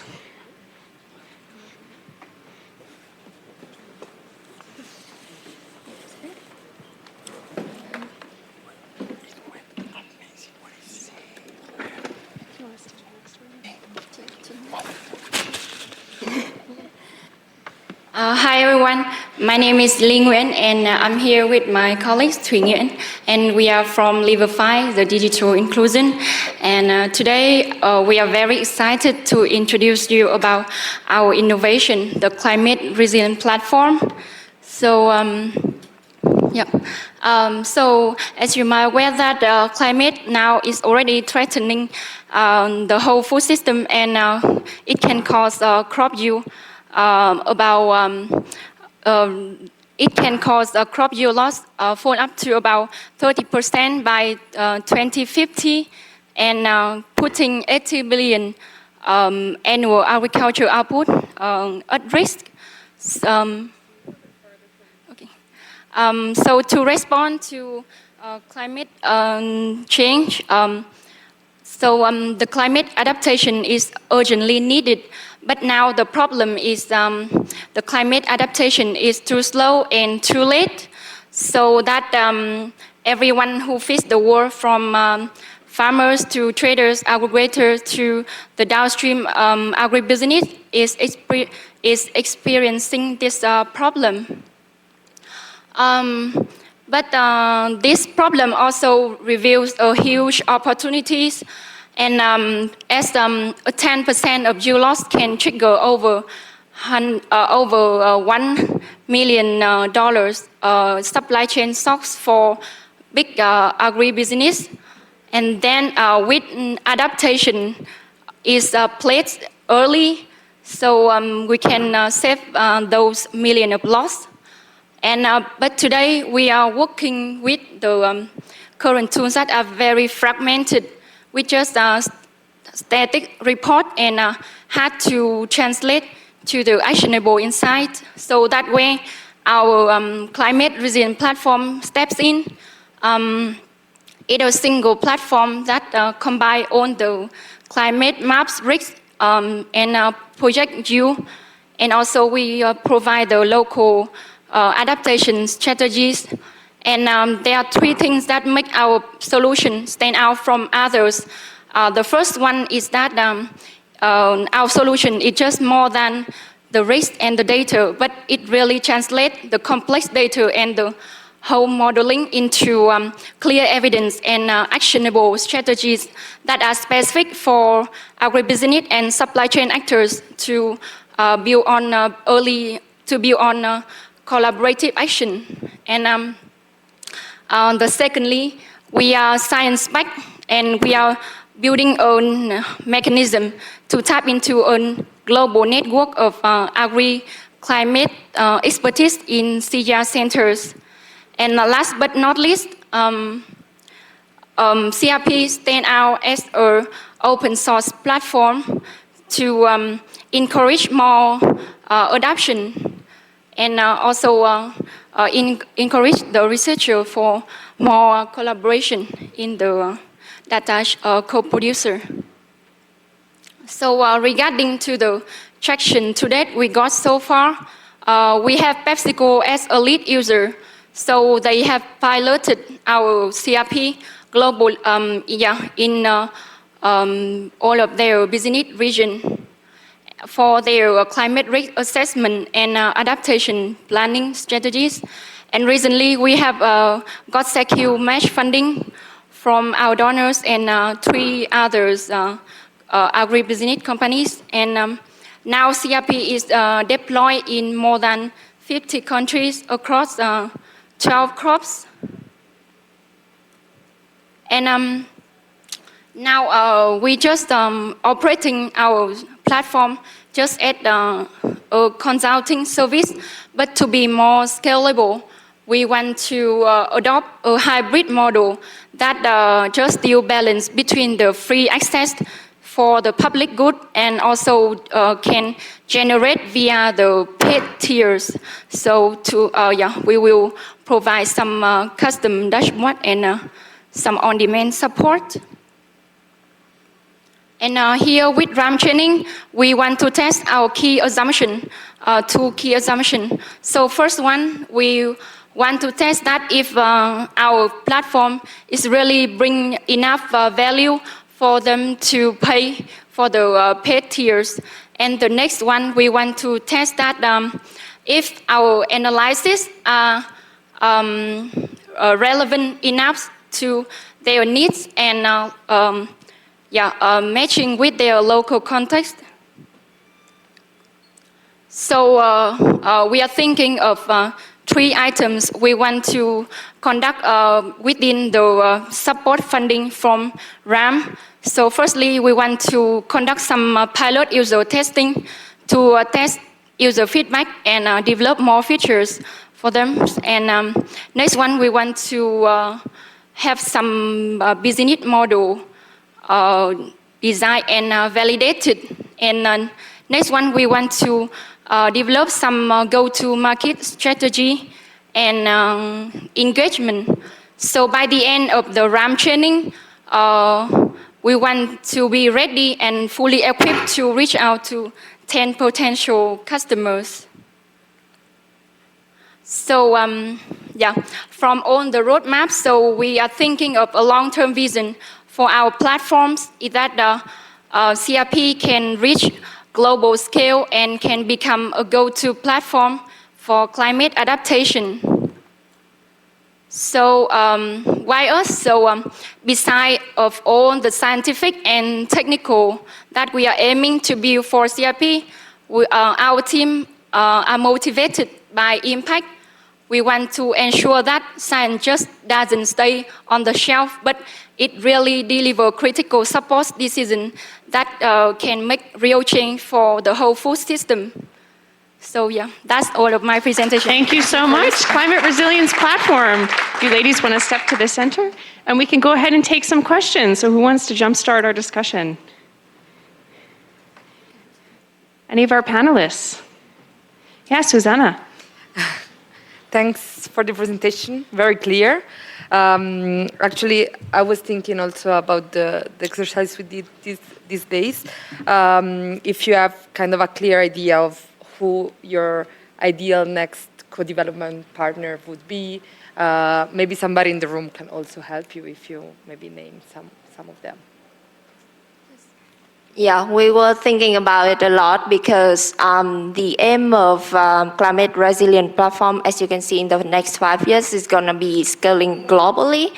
So for now, we are trying to looking at the partner who can help with the data and also climate modeling because right now we are using open source data for climate, so it's okay. But for methodologies and climate modeling, it needs to be like local specific and to be relevant to the countries and also to the crop context. So we are also trying to looking at other partners like CGIAR centers, other CGIAR centers, also to help us to develop and also validate the methodologies for to scale it globally.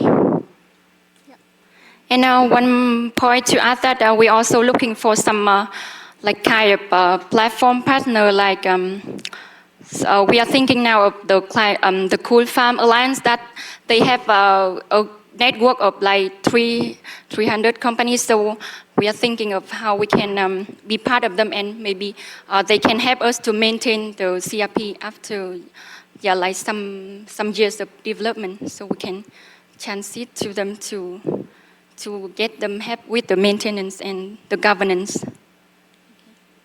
Yeah, to add to that point, it's one of the exit strategy that we're thinking of, but if we have like a business model that we can support the open source model and also have the funding and the money to for the paid versions, we also would like to explore that. But basically with Cool Farm Tool, because we were introduced by PepsiCo, one of the members of the Cool Farm Tools, we can also reach out to other members like Bonsucro, Better Content, who are paying for some of the risk assessment right now. So it's also a good platform industry to help us to get more partnerships and also more paying customer in the future. So that is also one of the things that we're thinking of.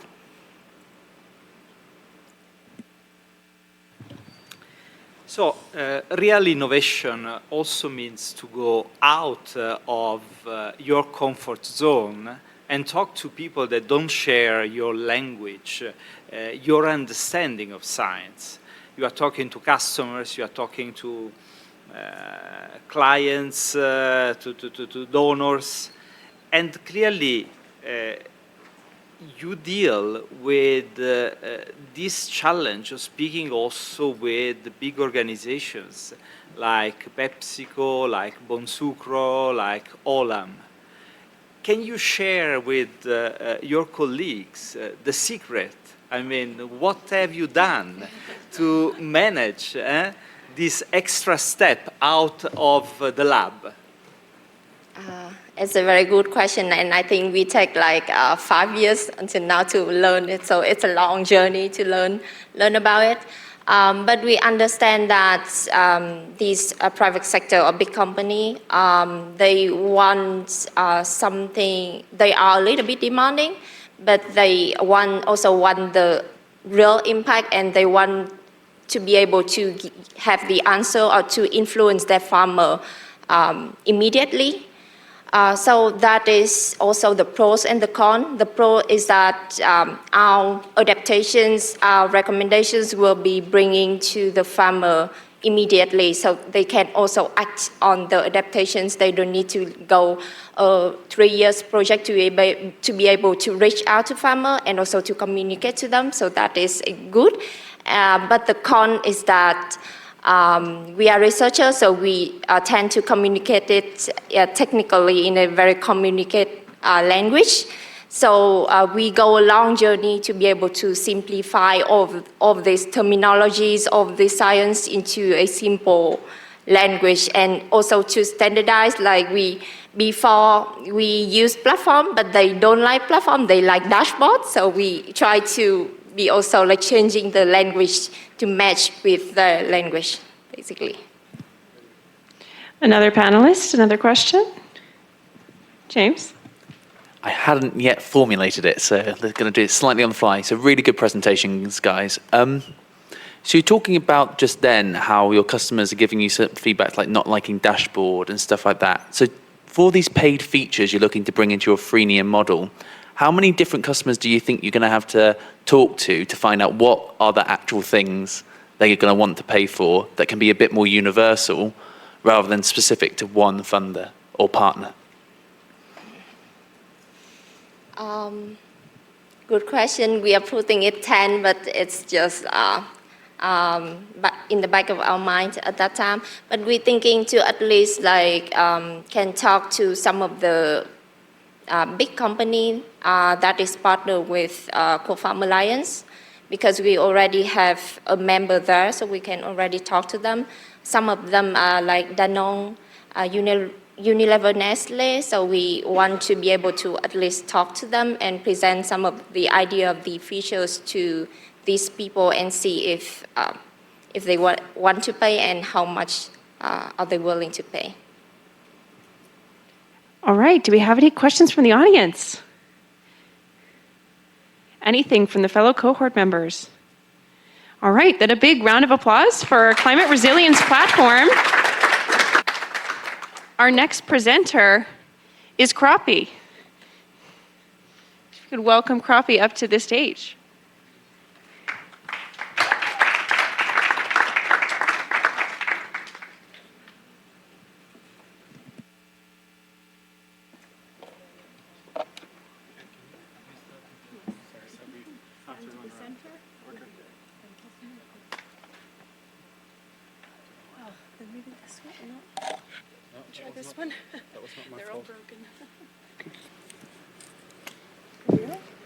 Okay, thank you, Megan. Hello, everyone.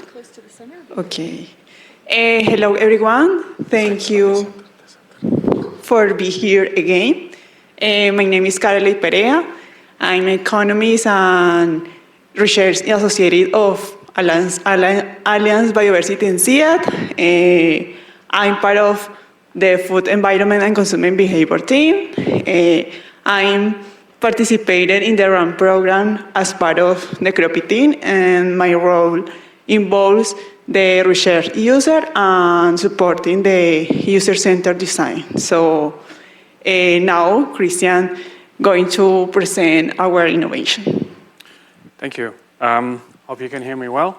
We're here representing the Crappie team. We're a bigger team. Some of you are here. Some of us are not here in the room. Just to say that this is a team effort and we're excited to be here. Crappie is an app for AI-supported yield estimation, smaller coffee farming systems. And we'll explain to you why this matters and how it solves actual problems in the value chain.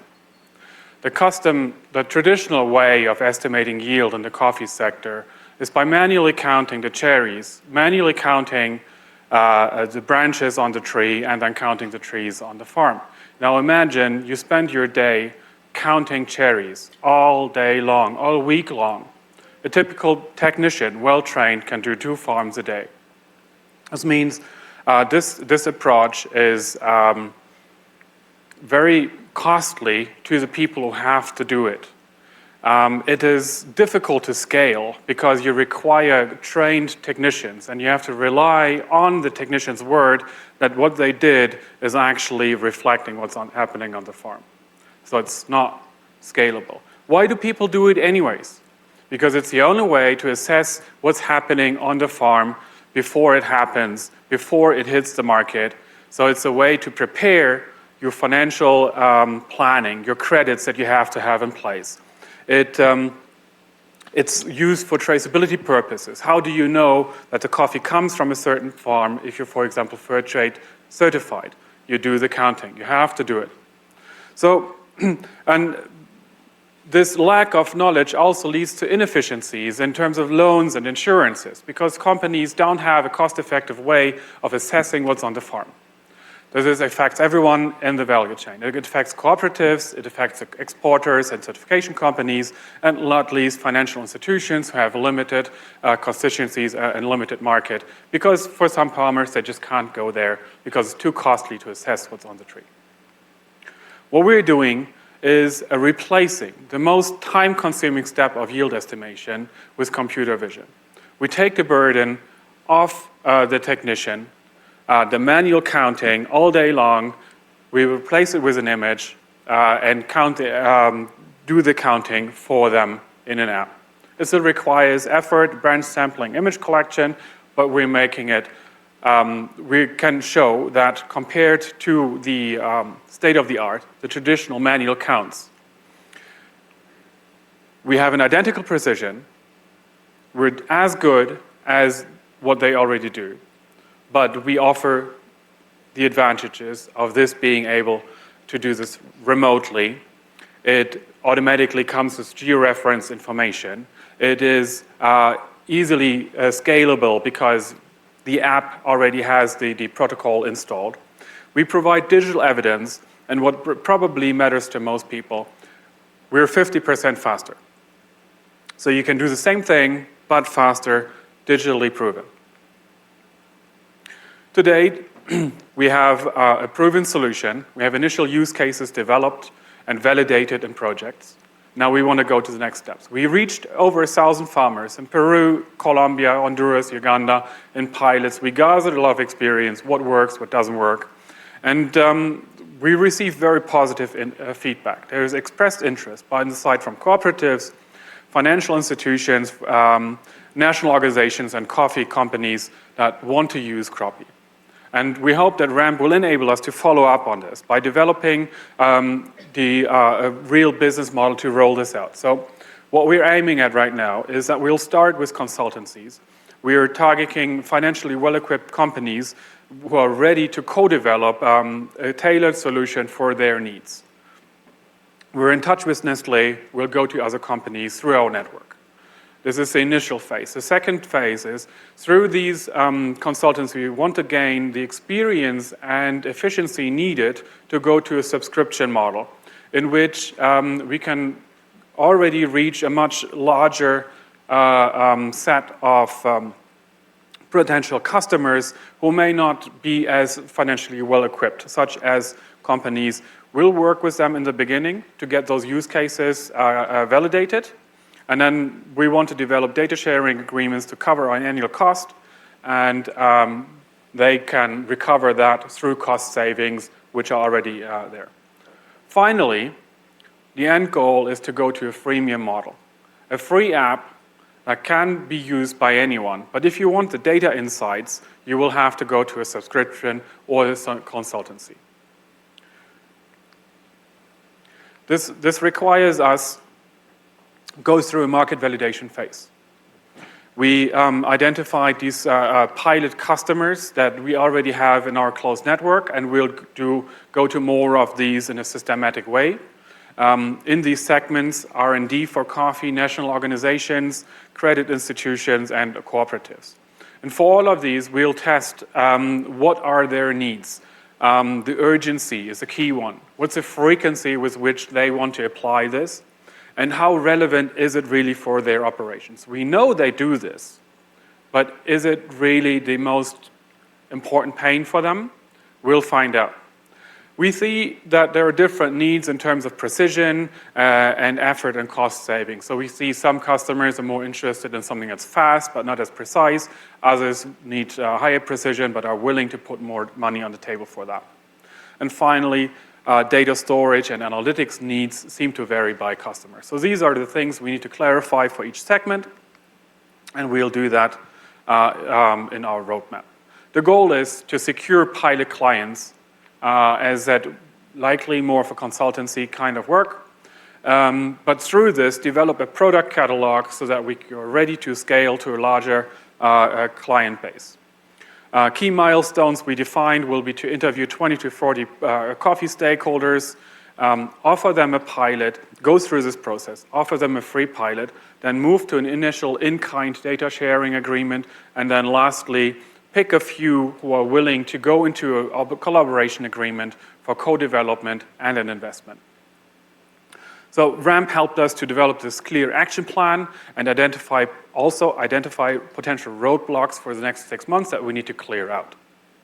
But the vision is we really want this to be a scalable product that through our networks, through these companies, through these initial clients can scale to actually reach 20% of Latin American coffee sector with improved decision-making to improve the economic resilience of the stakeholders, not just smaller farmers, but also cooperatives and so forth.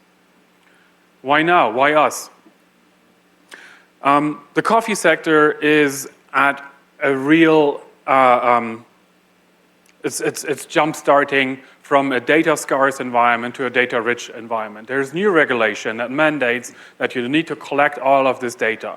All cooperatives, all exporters, all importers are jump-starting the development of digital data infrastructure for full traceability. And we want to hook into that, into this new capacity, and offer a service that can add value to all of this data, augment the data that they already have to collect.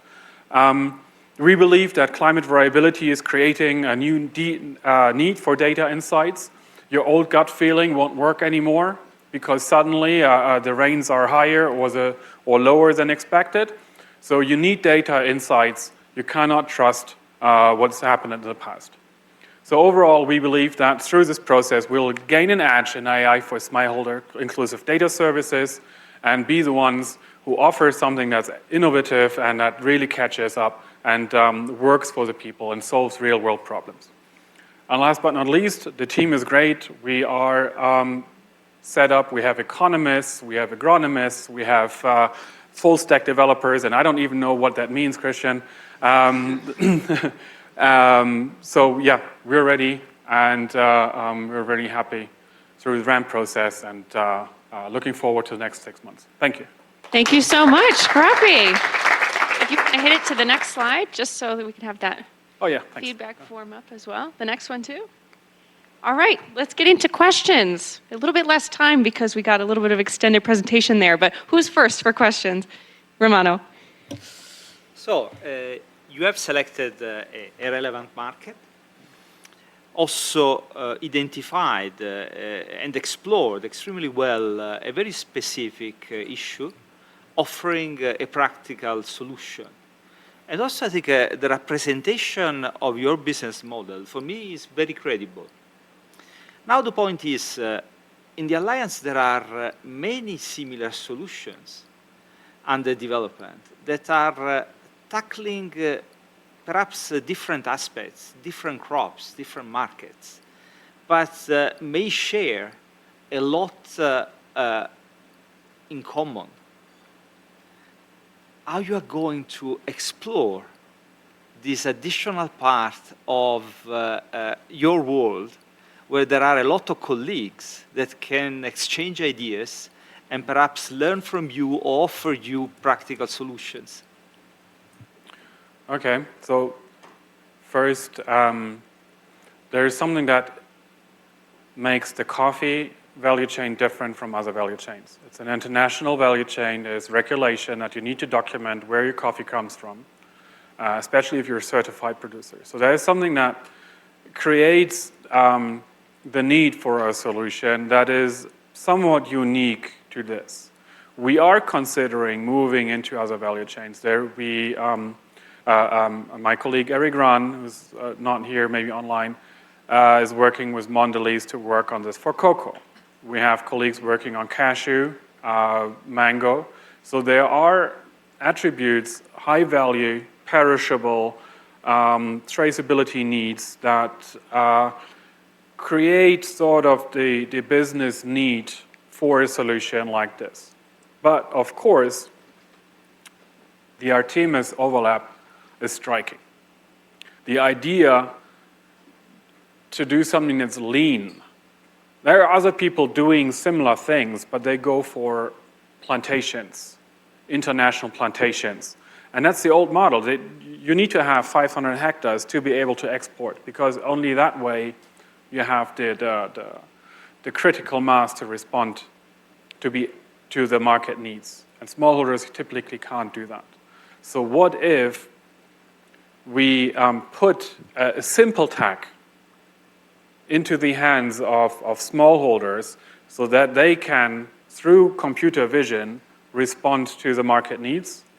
That is, of course, the common vision. So the answer is yes, there is learnings that we can extrapolate and hopefully share among colleagues. All right, another panelist question. Yeah. Okay, thank you. I think the presentation was very clear. I mean, congrats. I think in these 2 days I have seen a lot of development. And I think you also presented many different stakeholders you could sell to. My question would be, considering the time is also limited, who would you prioritize? Yeah, that's why we have this process prioritizing. Yeah. This Nestlé thing is quite promising, but there are more of those. So we would like to target them first, because the effort that we need to put in to get the consultancy pays off a little bit bigger, because they might be able to put 50 or 100,000 forward for co-development, whereas a cooperative, they cannot pay co-development. What they need is a ready solution. They may be able to pay a couple thousand, a few thousand, because they see real cost savings for their operations. We will still talk to them, but as like a pilot client, because it's where we want to be. If we cannot solve the cooperatives problem, we will not be ready to scale. These companies, they're looking for something very specific, which in the end will be limited in the scalability. We'll find more of those clients, so we want to first target, secure the money to reinvest it, and along the way also tackle these more scalable problems which require us to be cost effective. Like we're costly. If we're tailoring solutions, we need a lot of money. So we can't do this for all the cooperatives. So we need to define a clear, lean product that just works, where people just sign up and pay us. Otherwise, it's not worth it. Thank you. Rita. Thank you so much, guys. That was an extremely clear and effective presentation. I really appreciate that. I had a question about the consultancy you want to start out with. Could you talk us a little bit about what you think the timeline on this is? How close are you to starting this? Are you already in conversations with potential customers here? Kind of, walk us a little bit through the next few months, maybe. So what I appreciated over the last days is that the current conversation we have is ad hoc. It just happened. And it was hearsay, contact was made a pilot, and we're now in a conversation. They come with all kinds of problems, like data security and whatnot. What I appreciate is that the last days I learned that there's maybe more to this, that we can actually use those contacts we build over, like I have these 60 emails on my computer that may be actually valuable. So why not reach out with them in a process, a strategic process, so that this coincidence that happened, that we can repeat that. And I think that's something we can do. Yeah, and again, it's a cost effort. We need to be realistic about what we can do. We can either focus on 6 cooperatives and then secure maybe 10,000, or we try to get one second company and then get another 50,000. So that's sort of the thinking. But that does not say we don't want to go to cooperatives. We just need to be realistic what we can do in 6 months, and then it's this wheel thing that also Neil had up, and I keep forgetting what it's called. The Impact flywheel. Yeah, or the snowball or whatever. The avalanche. Well, that takes us to the top of the 10 minutes. So thank you, Crappie, for your presentation. Let's give a round. Okay, and with this, we have heard from 5 of our 9 innovations. Let's give a round of applause. And I just want to emphasize how thankful we are for the hard work of these teams. We really put the pressure on, and so we really appreciate that you put these presentations, you put this really great pitches together in a very short amount of time. And you're here and you're stepping out of the comfort zone, and we really, really like it. So we can continue this discussion over a quick break that we have. We'll have about 20 minutes. So if we can be back here at 4:10, and we can be back here and hear from the other 4 innovations. So let's continue our conversation out here, come back here from the last 4, and if we can stick around to the end, there might be a cocktail or 2 in sight at the end. So thank you guys, and let's take our break for 20. But I hope you're all on the edge of your seats. We'll just wait a minute or 2 more to get more folks in the room. Gets our blood sugars up a little bit to listen to the next 4 presenters. So now I would like to welcome my farm trees.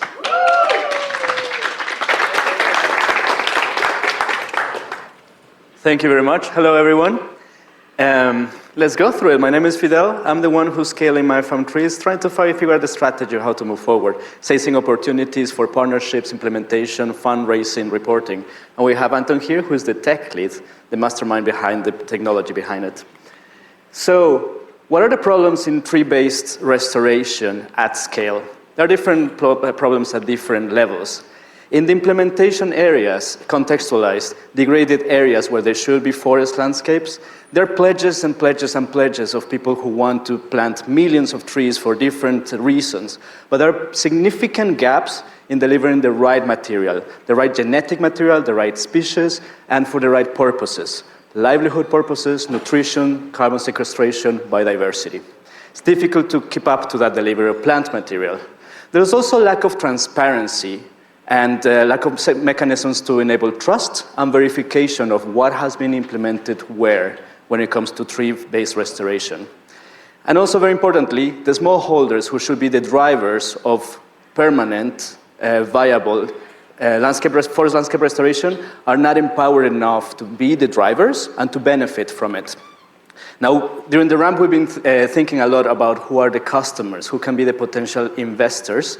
And so we're thinking of what are the potential problems on their side.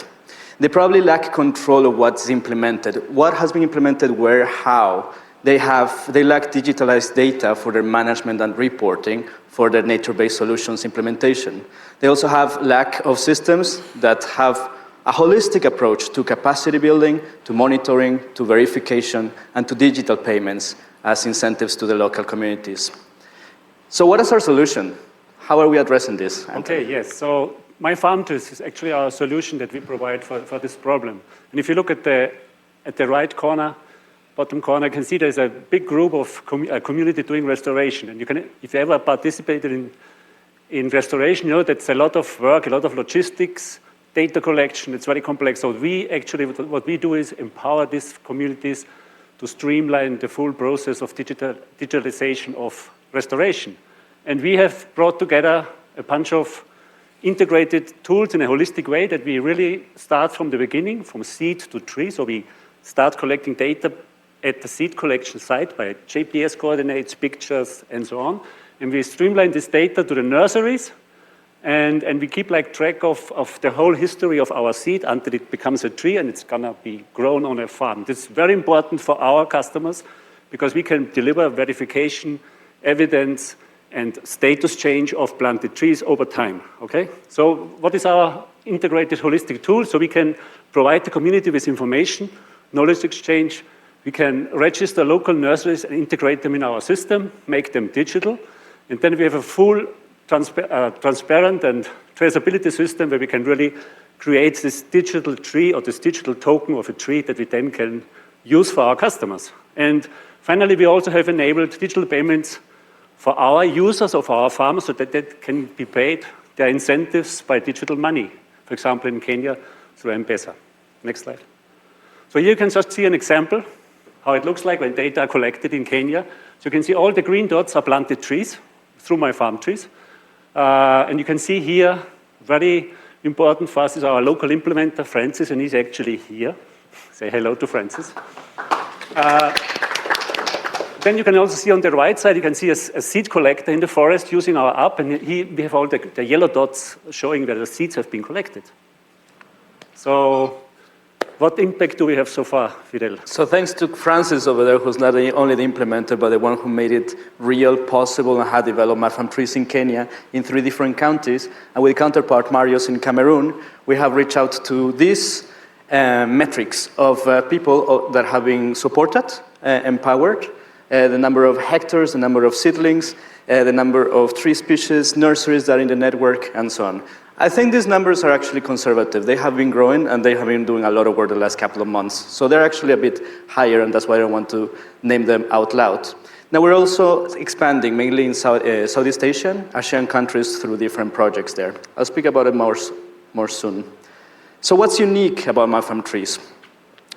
Something that I really see that we have invalidated through different conversations with potential partners and customers is that we are translating science, lots of science, into the digital solution. So it's more than 20 years of forest landscape restoration science that has been digested into a user-friendly, human-centered set of applications. And something that is really unique in that is that Francis and Marius from the implementation sites have been giving feedback to the tech developer, the programmer, who's actually there, Christian, who's actually based here in Cali. It's actually the first time that some of us meet for the first time these days. So the feedback in between they two have been really key to be able to have the perspectives from the communities to the tech developer and then back. So this is an iterative process that is really unique. Then it's also unique that Map from Trees work from seed source, thinking of the collection of seeds to enable genetic material quality in the forest genetic resources, through the nurseries, the register of nurseries, to be able to deliver the plant material that is necessary to recurring trees. So this whole supply chain approach is very unique. Normally people just focus on trees, tree mapping in the end. So Map from Trees digitally streamlines the restoration process, create also tangible digital assets for investments that are really interesting for fintech, for example, across different use cases. And then in this part of the financial parts, it links restoration activities to rewarding systems. And these rewarding systems can also be factored in depending on what the project values. If the project wants to value more native species or species that contribute to food system or livelihood, ecosystem services, then they can pay more compared to other species depending on what the local communities need. It's also gender responsive and social inclusive methodology, and we've been putting a lot of attention to that on how to continue in that path. At scale, in the future, how does it look like? We want to be a global restoration catalyst. This reference model for science-led, farmer-focused restoration based on trees, and to enable multifunctional landscapes in the end. To empower smallholders to restore millions of hectares. What did we calculate? 2.5 million hectares, 5 million hectares in 5 years? Something like that. And we also want to work on the business model, right? We're in this case that was mentioned before that we are based on grants at the moment. So the Global Environment Facility was the first grant provider, the first donor, and we have some other grants for other projects for the scaling. But we definitely need a financially viable business model into the future. So the business model is centric on the verified digital assets of trees, and many people might be interested in this. Currently, we depend on grants. The latest grant actually submitted today. Hopefully that it goes through. And this has a lot of potential for investors, scaling partners, and customers. Many of them are identified. Many of them we have realized that we have to identify through a market validation. So thank you, RAMP, for pushing us in that direction. Let's walk through the timeline. We are somewhere here, over there. Map from Trees has been implemented in Kenya and Cameroon and actually expanding through many different projects, so there's a lot of workload on Francis. Through RINA and the C2Tree project across Asian countries, we have been implementing Map from Trees and actually training trainers lately, some months ago. So there's a task force of people moving forward there. We have made the payment integration, making pilots in Latin America. We are here, and now we have to do a whole scaling strategy with the market validation that we haven't understood that we have to move forward with.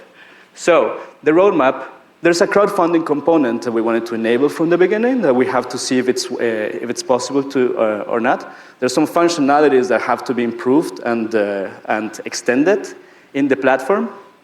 But we've also been thinking of subscription models for investors and customers based on different products. Products on training and capacity building, products on the monitoring system per se, and products on the fintech part. So trying to enable products and see what kind of subscription model we should enable for each of them.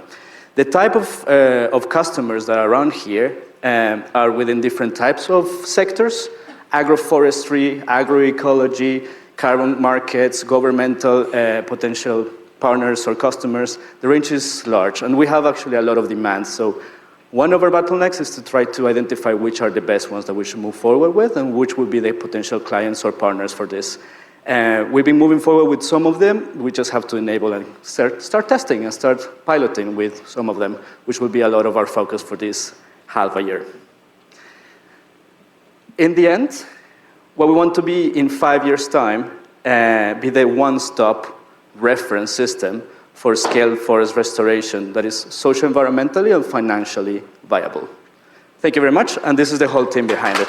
Thank you, My Farm Trees. I'm going to click it to the next one so that people can see your feedback form online or in person if they want to. All right, let's go to Q&A. We have a little bit less time because we went over, but please, panelists, who wants to start? Thank you guys for that. That's really great and really clear. One question I had was around geography and why obviously you focused starting off in Kenya and Cameroon. How do you see the process of expanding to other territories? And would it always be focused in the global south, or could it even go to somewhere like the global north? That's a really good question. So there's a lot of interest from grassroots organizations that are basically neighboring the counties in Kenya and Cameroon. And this is second-hand perspectives that I understood from Francis. There's numbers of organizations on the ground. There's also governmental institutions, local and regional, that are really interested in using MFM trees for their management of their impact and reporting, right? And there's also, in Kenya and Cameroon particularly, a lot of interest in the carbon market sector that we're trying to integrate, but we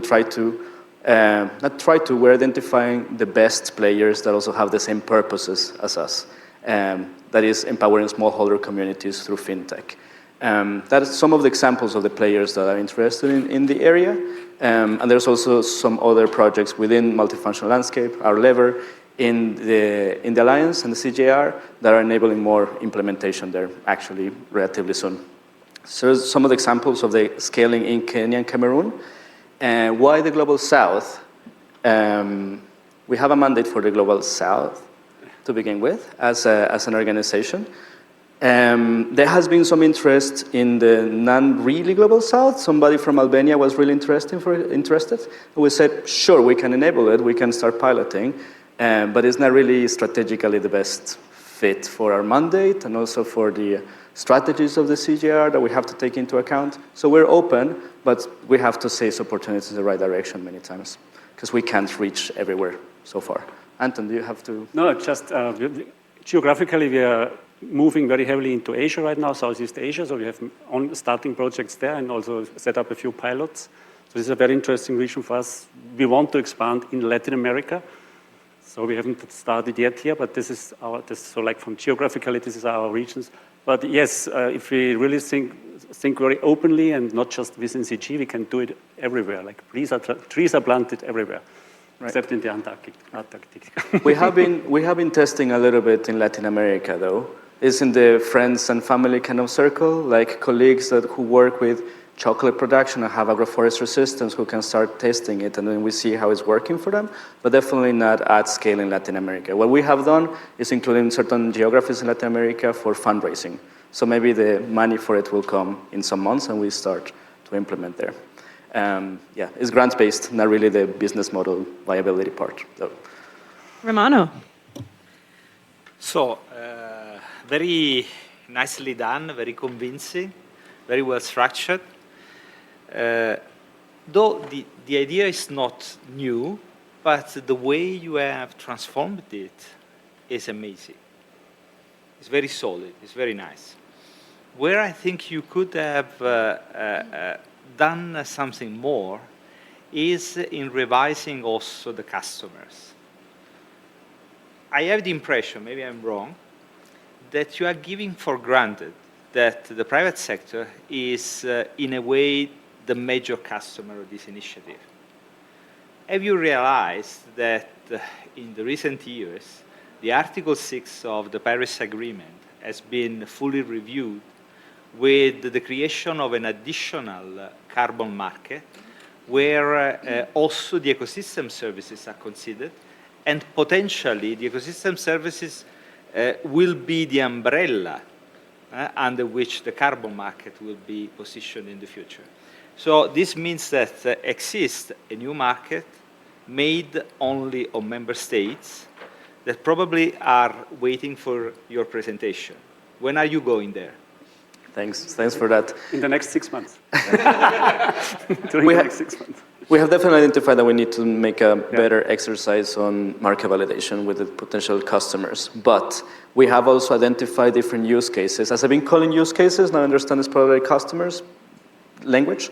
But the main ones are within food systems, within, for example, agroforestry for cocoa and coffee production, agroecology, which is a combination of what we're working with, production areas that streamline the use of trees, natural capital, so that's carbon credits and biodiversity credits, for example, governmental institutions, governmental programs, and research universities or research centers that want to monitor their own experiments many times and their own impact. Those are the main ones that keep coming to us repeatedly, and in my head they're very identified. Now, we haven't really made an approach to make them a customer. We're talking with them as partners. So that's something that we have to change for sure. It's a little bit of language. We call them partners. We call them partners, exactly. But they should be paying partners at some point. We'll go to Hannah now for the next question. Yeah, well done for the presentation. I have a few questions on the implementation and scaling of your model. First, I would like to know, as a customer, a potential customer, how many verifications do I need to do before I consider my tree to be successfully planted and consider that restoration successful? And the other thing is, from our experience, training trainers is usually an inhibitor towards scale, especially when it comes to in-person trainings. How are you planning to address this challenge?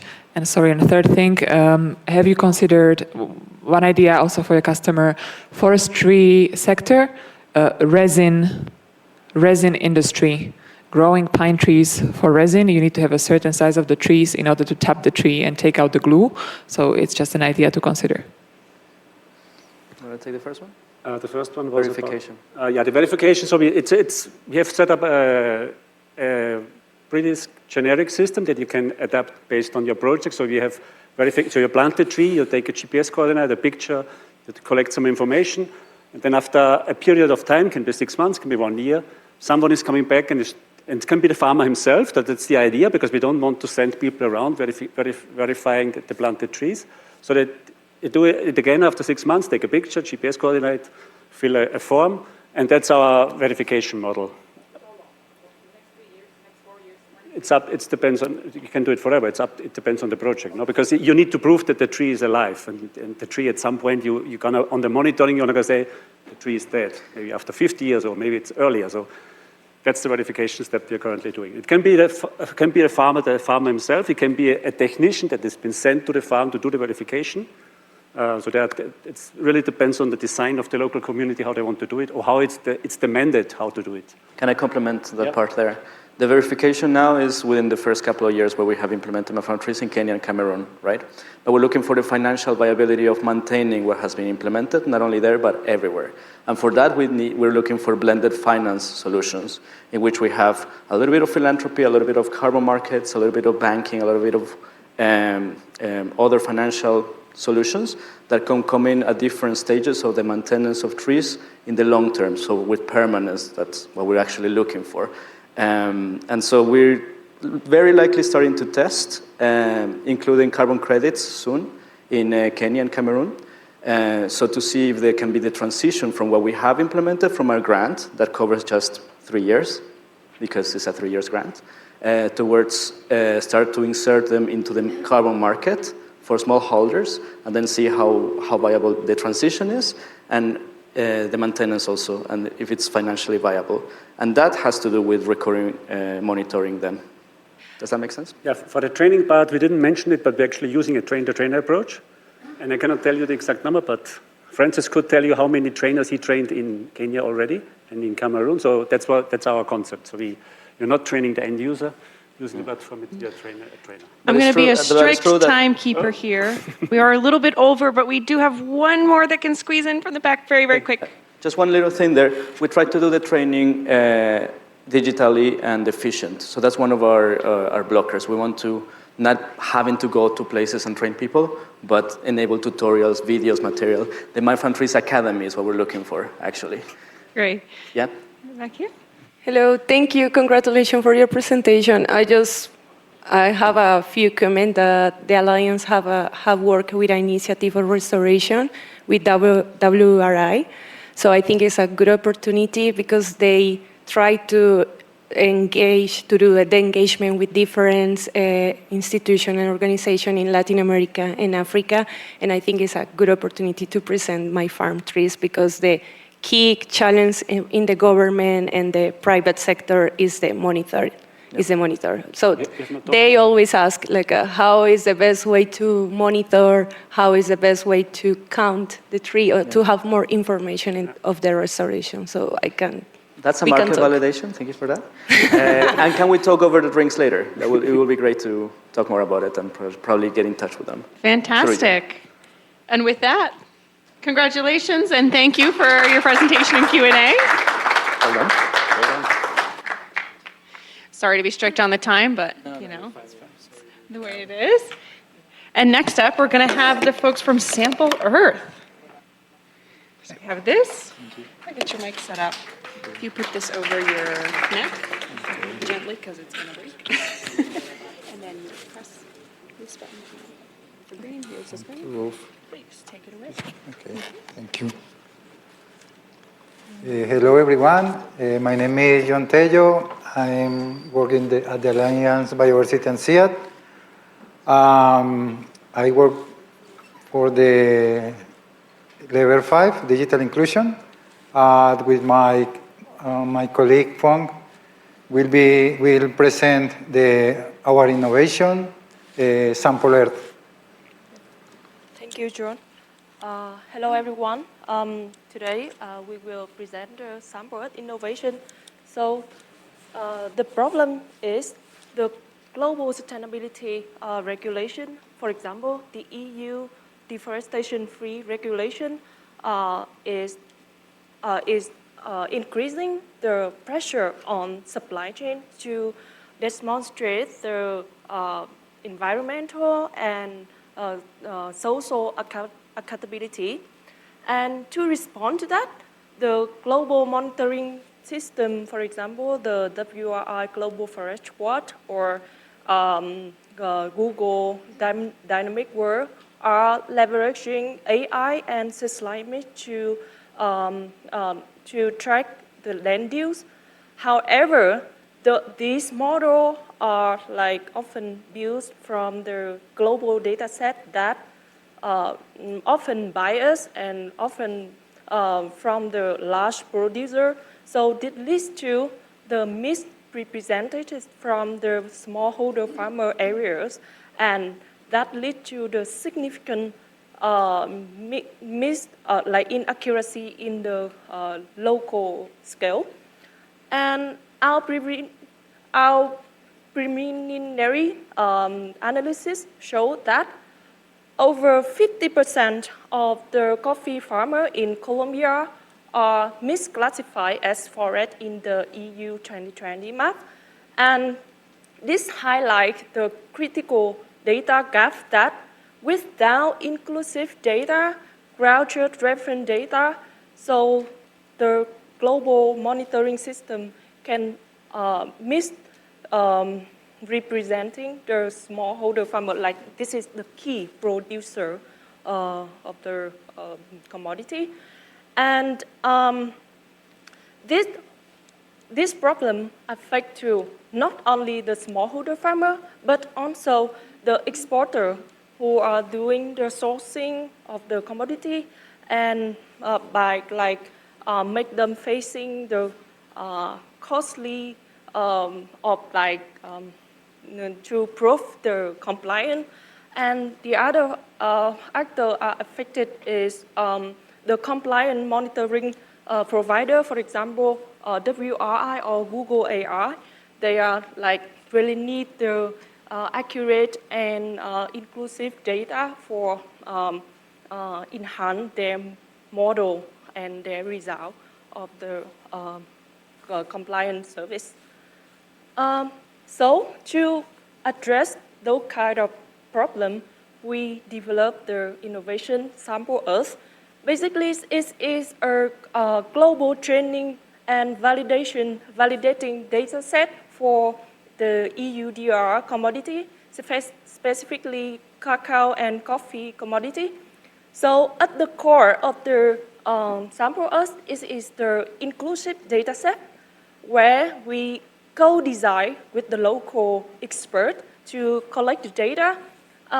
We also create the open reference data set for easily access, and we also establish the global benchmark to assess the system performance. And this inclusive data set is built to help, firstly, the compliance monitoring providers by providing them the high quality of the data set.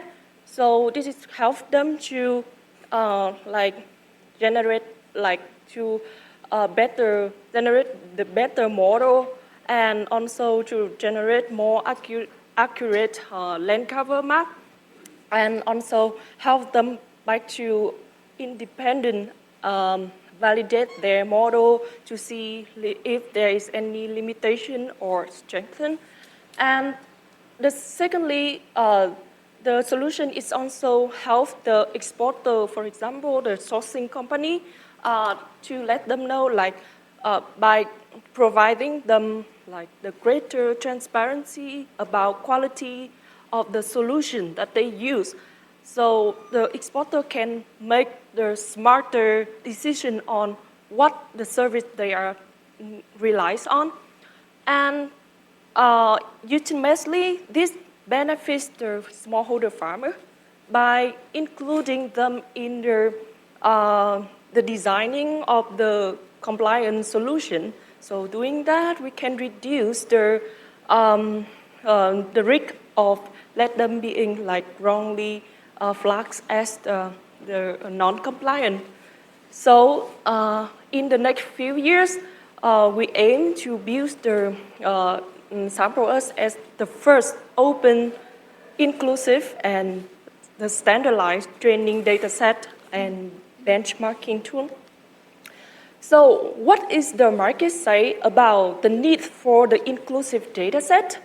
Firstly, the research showed that the top-down global data sets are not adequate for the compliance, for example, for EUDR. And this kind of data may be fast to produce, but it's lack of the critical ground reality. So it leads to the fail alerts that already affect, already harming the smallholder farmer, that already illustrated by the EU map, wrongly mapped the smallholder farmer. And secondly, the markets are already respond. Our partnership with Google AI, WCF, CIAT, and others, reflecting that there's the growing recognition on better data set are essential. So, and also some compliance service provider is also actively looking for the high quality and localized data set to help them to have the better model and better solution for the compliance. And there is also showcase that for example, WCF and other company like Ecom, the coffee sourcing company are already investing in the like quality assessment of the map and the tighter solution for the assessing the EUDR rig. So these pilots are like showing the high demand of the market on the need for inclusive and high quality localized data. So our business model, currently we are like having some work like with by the consultancy model with Google WCF and really focus on specific need and show the direct painful of their client. But like in the long term, to build the inclusive data in like a good government model, we are targeting to have some funding from the public source, like philanthropic or some fund that focus on forest government or ethical AI. And once the model has been built, so we target to have like the crowdsourcing model to maintain the open source data set. And so like with RAMP, we also have the roadmap to target to implement. So the first thing is conduct the targeted consultation with diverse stakeholders to refine the tailored use case. We also want to develop the sector-specific communication materials and data products to clarify the value and drive the adoption. And something that we also wish to expand the pilot areas with the work that we are doing with Google. So really, like, for example, piloting to the other area in other region like Africa. And like another thing is continue the work with WCF that we have done to make the standard be high to selecting the good service providers. And so that is all of the presentation. Thank you for your attention. Congratulations, Sample Earth. You can move to the middle a little bit, and if you could click it to the next slide, so if anyone wants to connect with you, they can do so at this QR code. So we have about 7 minutes left for questions. Who wants to go?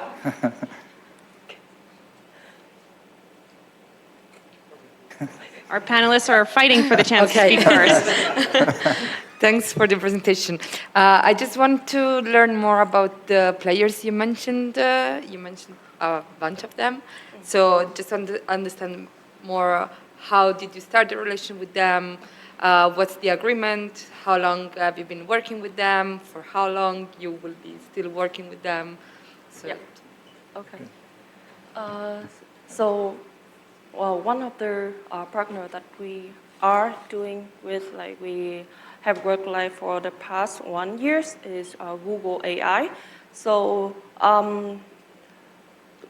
actually, like they reach out to us through like quite like in a long journeys, like when we put in the effort to like try to showing our use case from the project that we have done for Vietnam. Like actually, first thing before doing this kind of initiative, we have already have a small like another tool that we really targeted to tackle the issue on like from EUDR. That we targeting to help the company, like the sourcing company, they are really have the pressure on proving compliance and provide due diligence for exporting some product that not linked to deforestation. So we have some kind of pilot, and we already built the tool and leveraged from our innovation, like the land cover map and link to deforestation. And from that proof of concept, we go to some conference and every kind of where that we can expose and present our work. So and at the meantime, EUDR is also affecting different player in the compliance service provider, and they are also looking for someone have expertise in that kind of work. Like for us is we have been considered as the expert about mapping cacao and coffee. So that time Google know us and reach out to us to request for a very specific of work of task. Yeah, really conform kind of proof of concept and scientific base. So. Okay, just a follow-up. There's always a paid agreement with them, or mainly? They are contracting you? Is a paid agreement? With Google, we have a contract to first collect some high-resolution data, for example, from here, from Colombia, to construct. They want to train a model to create a good high-quality map from coffee, first here in Colombia, but the idea for Google is expand to create a global map. So they are very interested to continue with the work, first in Colombia, but we can explore another areas for example, in Africa or Vietnam. Yeah. Romano, did you have something to say next? So, great idea, and there is a great need for better data. But how do you balance this need for better data with the growing concern for data privacy, for transfer of data from country to country? How are you going to include this in your plan? Yeah, so the idea is to have firstly the open access platform, but in the meantime, we also need to really think about the way how to make this to be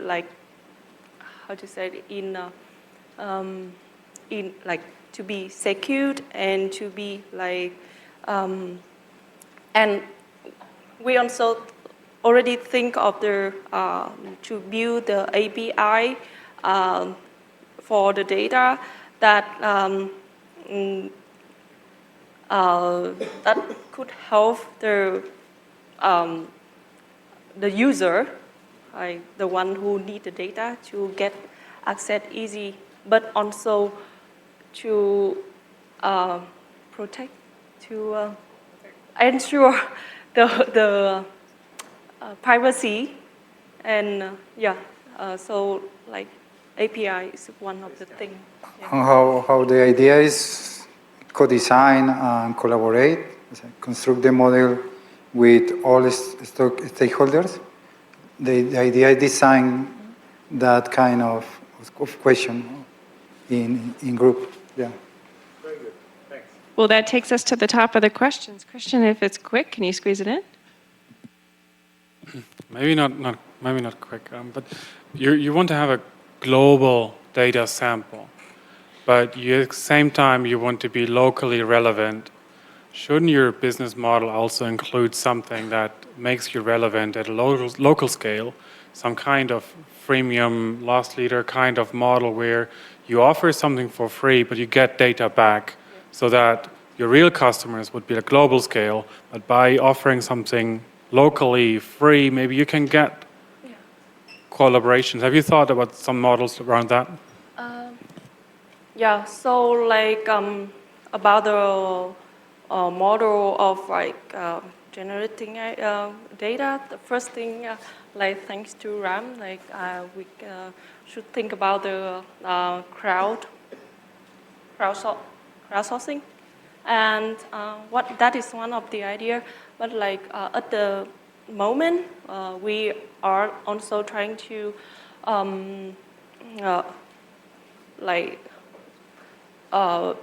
how to say, build the governance model of like how to like leveraging the human-centered design to have the model to how to interact with each kind of data contributor. So at that time, we can have like the clear pathway of like how to manage them and how to have them to interact or to respond back and forth and to also submit or get feedback for the data. And the later on will be kind of crowdsourcing to maintain the model. Fantastic. Another round of applause for Sample Earth. Thank you. So in case you've lost track, we have 2 innovations left to present. So I'd now like to welcome up Scaling Resilient Finance. Just gently around your neck.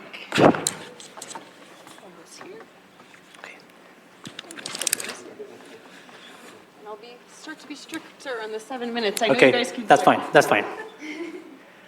Okay, so first I want to give thanks to the RAMP initiative for this opportunity and also for this useful bootcamp that we had this week. So it's a pleasure for me or for us to present our innovation that is Scaling Resilient Finance, which is a climate-linked credit risk scoring tool for Guatemala livestock sector. Our team is integrated by Mónica Hernandez and me, Carlos Navarro, both researchers from the climate action area at the Alliance. And just for a quick context, it's important to understand that climate changes drives agricultural and livestock productivity. The estimation says that at least 30% of the variation in the yields in the field is explained by climate factors. So in that sense, for example, in Guatemala, in the livestock sector in the past decade, the sector faced losses of about 2.5 thousand of millions of dollars, because climate extreme events. So, as you can understand, our agricultural and food systems are very sensitive to climate, but are not resilient to climate. In parallel, the traditional credit models ignore this climate risk, leading to mispriced and inappropriate loans, and also exclusion, especially for smallholder farmers and livestock producers. So we have seen an opportunity to improve this risk assessment and the portfolio quality, increase financial inclusion, promote digitalization, and also support more data-driven decision for the sector. By integrating climate information, it means remote sensing information and also specific information about climate hazards, where the Alliance has a strong expertise. Information like information about drugs, flooding, heat waves, and other kind of hazards, combined with socioeconomic information of the users, with socioeconomic information for the users, we generate tools that offer this kind of credit scoring based on climate information. We co-developed this innovation with Yapo Solution, which is our key partner, is a fintech, and with Fundación Génesis Empresarial, which is our main customer. Fundación Génesis Empresarial is widely known worldwide because it's for its work in improving living conditions and also for increase the resilience, specifically for the agricultural sector in Guatemala and in the region. As you can see here, from the first loan officer visit until granting the credit, we have many steps. But from our innovation, we are mostly focused on the loan officers, training these kind of loan officers, also supporting the microfinancial institution, helping to analyze the data, specifically the climate analysis supporting, and also the risk score. We started this innovation 3 years ago with a market study, as you can see here, a market study of financial mechanisms for climate risk management in the livestock sector in Guatemala, and we identify high demand of this kind of green financial services coming from microfinancial institutions and also from insurance companies. But the credit is the most demand services, so we focus on that. Based on the results from the market study, we designed and we piloted our approach in the study that you can see here in the left. And we piloted this tool last year with some promissory results, including a significant group of loan officer training in the microfinancial institution, but also we granted 17 loans, climate-sensitive loans, in about 2 months. And we also received a very good feedback from the users and also from the microfinancial institutions. In fact, based on this work, there is an active service agreement between Fundación Génesis Empresarial and Yapo Solution with our technical support. And Fidel mentioned in your presentation, Fidel, you mentioned that we need grants, no, to work, no? So thinking about the revenue model, okay, an annual license fee exists, but because we are a non-profit organization, we need to deal with that, no? So in that sense, the solution that we found is that we support Yapo, and the microfinancial institution pay for the service in the platform because they query the platform and they receive the information about the score, the risk score. And we have been contracted by Yapo constantly to increase the adoption of the platform. No? And also we have agreement with Yapo to reach or to find more funds, no, for this kind of fundraising in other types of projects. We complement our business model with training. No? We train both the microfinancial institution, but also we train the fintech constantly. Our initial target market is, of course, Fundación Génesis Empresarial, the loan officers of the MFA, and the livestock smallholder, the smallholder livestock producers. No? Okay, I pass the voice for Monica for the most special part of the presentation, which is what is our vision now for the next 6 months and also for the next 5 years. So please, Monica, go ahead. Thank you. Where are we going in the next 6 months of this project? First, expand pilot with MFI in 4 departments of Guatemala country. Issue 50 climate-linked loans in these 4 departments in Guatemala country, and train loan officers and gather feedback. And finally, co-design risk scoring model with 1 additional MFI in the country. Well, in Guatemala or other country. Possible expansion to Central America and also in Colombia too. Exactly. And the vision? Finally, our vision is to transform rural finances in Latin America by 50,000 smallholders farmers by recognizing climate risk in their productive systems. And Okay, I think that's it. yes, Thank you. Thank you. Thank you very much. Attention. Thank you so much. Scaling climate resilient finance. If you want to stand a little bit in, and now we can start some questions from our panel. Perfect. Looks like Christian's going to beat our panel to it. Does Genesis also work on coffee? Sorry, again? Do they also work on coffee? Coffee? Yeah. Yes. Okay, thank you. No, that's a good point. That's a good point. We focus on the livestock sector because we executed the initiative in livestock climate portfolio of the CGIAR. But the approach and the score is very flexible to include other sectors. In fact, we are working now with Fundación Génesis Empresarial and JAPU, expanding the approach for other sectors, including forestal sector and also other kind of agri-food systems, and including other coffee, of course, coffee, of course, but also other non-agricultural sectors. Yes. You love it. Okay, thanks. Next, James.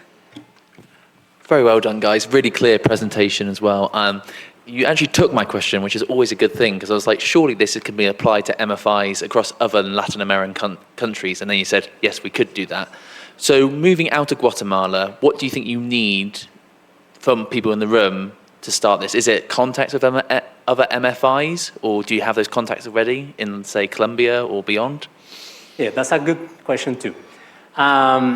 We started 3 years ago with a workshop with different microfinancial institutions, not only Fundación Génesis Empresarial, but also other institutions. They demand this kind of services, but the only institution that was compromised into develop the approach, co-develop the approach with us and JAPU Solution was Fundación Génesis Empresarial. They was the only institution that raised the hand. But other institution that is mainly focuses on agriculture in Guatemala is Fundea, and they are also open to this kind of approaches. So we have the contacts with them. They wanted to improve the digitalization, the process with digitalization and also with these tools, including this climate-sensitive risk scoring. And also in Guatemala, we have contacts, as Grecia mentioned in her presentation, we have also contact with cooperatives that are different segments of users in Guatemala. So I think we wanted to expand the approach with Génesis Empresarial, of course, in the following 6 months, but also explore with cooperatives, which is a different segment, different users, and probably we need to refine our model. So that's it. All right, Hannah has a question. I want to say well done on the presentation. It was very engaging to both of you. And my question is, what is the monetary value of the loans that have been granted based on your service that you have supported them with? That's a good question. Because as I explained it before, the traditional credits are not including or are not sensitive to climate. And the climate factor is the most unpredictable factor in the environment. No? So in that case, from science, from the expertise that we have in the Alliance, we provide this kind of scientific expertise to evaluate or assess the impact of the climate into the living system, no? Including agricultural system, livestock system. So this is the added value that we have here, because it's not common, this expertise, no? And it's not common put into the financial sector, no? At the service of the financial sector. So this is our added value. So in the market exists this kind of credits for agricultural sector, but they are not including the climate risk score. So that's the main aspect that is difficult to quantify, but we are providing that. Now to Susanna. Okay, I managed to ask a question. I'm going to do kind of a provocative one. A provocative one to understand, like, scaling if also you could change the model. So now you are like using Yapo as a main partner to do this. Do you think moving forward you could develop like a solution to be independent from them and actually work directly with microfinance institution, or maybe find other Yapos? Yeah. So I want to understand. Yeah, it's a very good question. At this point, it's difficult to think about work without Yapo. If I can be very, yeah. But in Guatemala or in Latin America. But we, in the Alliance, we have also very good examples in Africa, not with Yapo, but with other fintechs. So maybe we are also thinking about how to promote these kind of South-South exchanges between Africa and Latin America, and also in Southeast Asia that is also trying to integrate these kind of approaches in the climate services team. But yes, the truth is, at this point, we want to continue to work with Yapo. There are other fintechs very exploring this kind of green financial services, but our trajectory with Yapo is for many years. We have also promoting a campaign that is called Scale for Resilience that you can find in the website, in the internet. So we wanted to continue with them, no? Because they believe in us, and we believe in them. Yeah, I was just wondering if this could be a limit for you scaling forward. No, it's not limiting because they have a very good reputation. We are finding very interesting funds from different calls, no, in other countries. So it's not a limitation now because we are trying to come together and to do this kind of fundraising. But it's not our compromise to continue with them. We can find other fintech without problem. But we wanted to continue with them. Yeah. All right, to Romano. Very quick, and I will push you completely out of your comfort zone now. Yeah, okay. So restoration of degraded pastures is becoming a big thing in the majority of countries, particularly in South America, driven by the initiative of Embrapa. Do you see you can take any sort of advantage with your initiatives from this trend? Yes, definitely.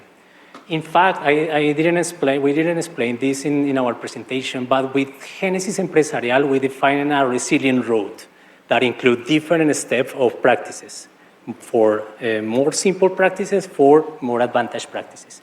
And one of these practices is specifically pasture, because we have expertise in pasture. In fact, the Alliance developed, the CIAT in general, developed several varieties of pasture that have been promoted in Central America and in particular in Guatemala. So one of these technology is this, specifically, the pastures. And we have all the elements to promote the restoration of the pastures. We can also offer expertise in the varieties, the agronomical management, and we are very well positioned to promote them. Yes. Right. And combine it with, of course, the financial aspect. We can get one more question back here. Thanks. Thank you. Hey, Carlos, I will take advantage of your experience and ask you a couple of engagement questions. We can hear you very well. Yeah, okay. How about now? Yes. All right. So I will take advantage of your experience to ask you a couple of questions related to engagement. No? What is the market size of the Honduras private sector, credit, climate credit, no?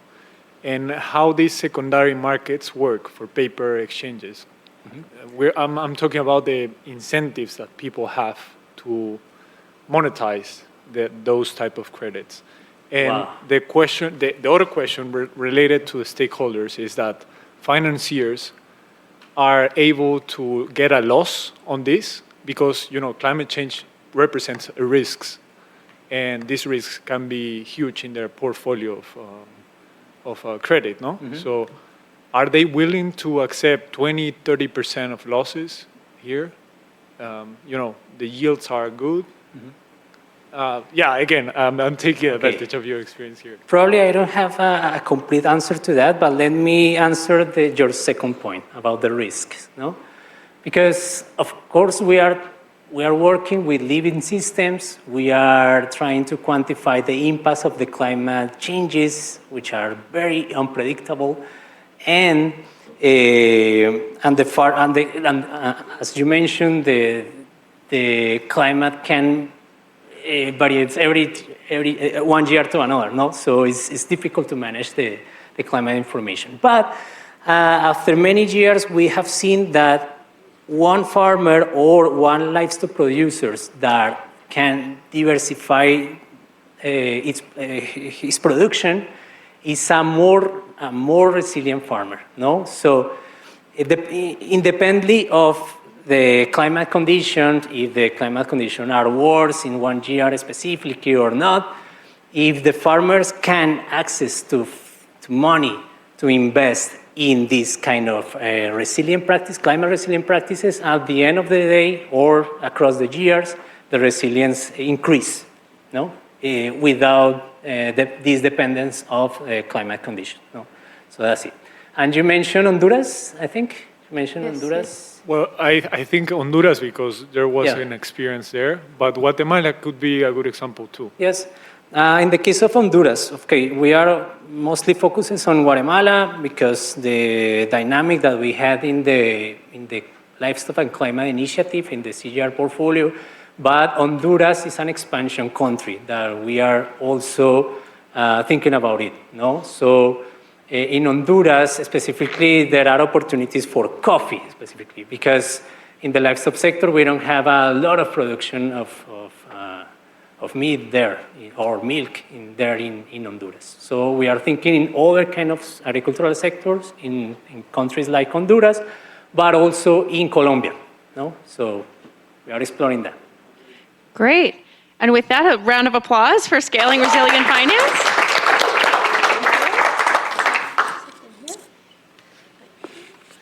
And last but certainly not least, we have Tumaini AI.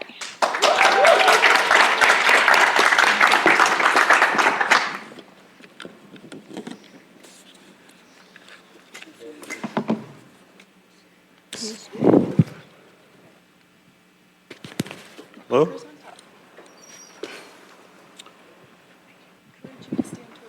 Yeah. Okay. All right. So, final presentation of the day. So, hi everyone. My name is Juan Mora. I'm a senior research associate here at CIAT, and along with Dr. Michael and also our partner Jorge, we have been working on Tumaini AI. So, as many of you know, both bananas and beans are both fundamental crops in terms of volume, trade, and productions, where bananas represent billion-dollar industries in countries, for example, like Ecuador and Guatemala, while beans are highly consumed across the entire global south. It is estimated that about 300 million people rely on these crops for both as part of their daily diet, but also as a commodity. So then what happens with these crops is that they are highly susceptible to different types of pests and diseases that they normally tend to highly affect the overall yield production of these crops. Just an example is that in Southeast Asia in 2017, TR4 in banana generated estimated losses between 100 and over $200 million. So the main problem here is that for farmers, identifying these pests and diseases in their crops, it is normally very associated or is very, or has to be done, especially by people who know the disease. So this means you need surveillance officers to go do the field surveillance into a field, walk through the fields, people who have this knowledge, and this overall is something that is inefficient. It takes a lot of time. It is not cheap. It is expensive, and it's not really scalable or available to small farmers. So to tackle this idea, to combat this idea, we have come up with Tumaini AI. So the idea of Tumaini AI is that it is a multi-platform system. Why is it multi-platform? We have an aerial platform that we use drones for monitoring large areas, a ground-level platform that uses AI and cell phone imaging to collect the health status of individual plants. And then all of this comes together in our own disease mapping platform. So to give you a better idea of how it looks, we use the drones and AI, scan large areas, identify hotspots. Then we take the app, have a person or the user take a picture of the plant. The AI will identify what's going on, give you a list of recommendations of how to treat it, the symptoms that are there. And then finally, this goes to the endpoint where we're able to map the location of the plant and to generate the overall hotspots of what is going on with the diseases. So what has been our story with Tumaini? What does it look like up to date? Tumaini, I always say, I did not start Tumaini. That was actually the idea that Dr. Michael had about over 5 years ago. But my work has been taking the app and sort of transforming it and making it into something useful. So for now, as of today, we have over 16,000 downloads. Last year, we released the mapping platform, and we have had over 13,000 users. And approximately, we have about 600 users per month, and we have been downloaded or at least used once in over 72 countries. Additional to this, we are working with over 18 partners worldwide, mostly national plant protection organizations, and also different research institutions around the world. Additionally, we also have the experience or the comments that small farmers have shared with us, like CGIAR Raman from India, who uses Tumaini day to day, and is part of his detection process that he uses to monitor his banana crops. So during this whole ramp process, over the past couple of days, we've been able to discuss internally as a team about what we want to do as part of this program over the next 6 months, what we want to validate, what we want to see and sort of test. And it's, first of all, expanding. As you can see, most of our collaborators are mostly research and national government agencies. We want to see how Tumaini can start to interact or how it can be a part of other actors or stakeholders in the field, like banana exporters or large producers. Additional to this, we want to see, or at least try to see if we can answer the question of what Tumaini's market share can actually be within this whole sector. What can our pricing be? How much do we cost? If improvements to the app or to the overall system, to the drones, to integration of the drones, how can it overall impact or improve the experience and the adoption of Tumaini? And finally, see if there's a way of how we can quantify precisely and how we can measure the impact Tumaini has to prevent yield losses. So taking this into account and looking how we plan to move on in our next steps. So I think right now we have a validated app. We have tested in the field. We are working on the drone prototype. We want to continue working during the next 6 months. We want to identify potential customers, people who we can approach, know who exactly are we going to send the email to, who are we going to approach in the meeting, and then also establish like the real world cost of our solution. That's at least for Q3. Q4, in the end of the year, is more towards, okay, we know who we want to talk to, let's approach them. Let's integrate the drone platform into our system. Let's refine the app, and then finally, let's establish a pilot with a potential customer. And then thinking further along, at least for next year, we also want to, complete the pilot, get results, see with numbers in our hands how Tumaini compares between traditional methods and with the system we're proposing. Explore other possibilities within the area. We've seen other similar apps start to work on quality and traceability certifications. And then finally, have a complete business strategy that we can go to someone, to a potential partner, and say, okay, this is what we want to do, this is what we can offer, this is the price. Our business model, we have 3 potential customers. The first is the small farmers. The app has been free since we released it. We want to keep it free. We have no intention to start charging the app. So we actually, small farmers for detections in their home crops and everything, it's going to be free. And this is also with the intention to attract more users, to get more people using the app. But when we move forward towards large producers and exporting companies, then we're thinking about a subscription model. So in 1 year, we can have these companies pay us their yearly subscription, we can provide support, we can set up the system, and then also we think about providing or starting to think how Tumaini can link these exporting companies with also some of the small farmers, and we're thinking that exporting or large exporting companies can pay for this. And then finally, something that we have a little bit more experience with is the National Plant Protection Organizations, or NPPOs. We already work with them. We know that they have some interest in some sort of licensing the tools, so maybe not having us directly as CIAT or Tumaini or CGIAR involved, but at least in using the tools and integrating into their system. So we're thinking for this side, just pay a license fee for a year, and then you can use the tools under our name for your system.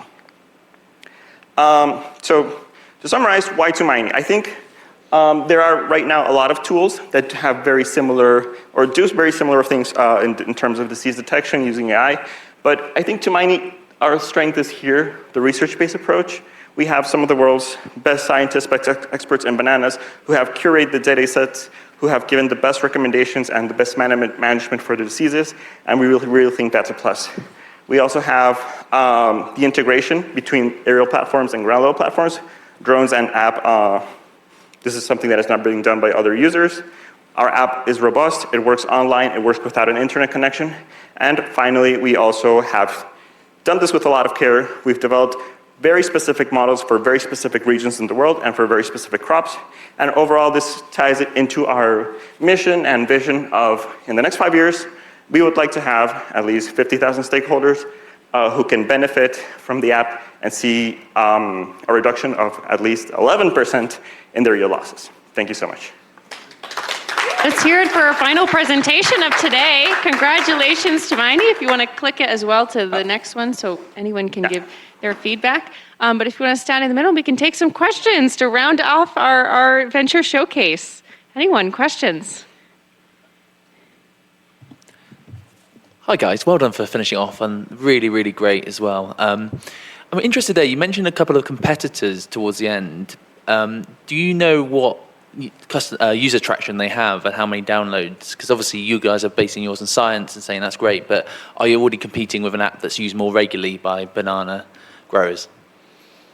So the thing is that the comparison is a little bit weird because you have other apps like Plantix and Plant Village that they do work with, and this is why I was being a little bit more specific about bananas, because they do have bananas, but they also have like 12 different other crops or 20 different other crops.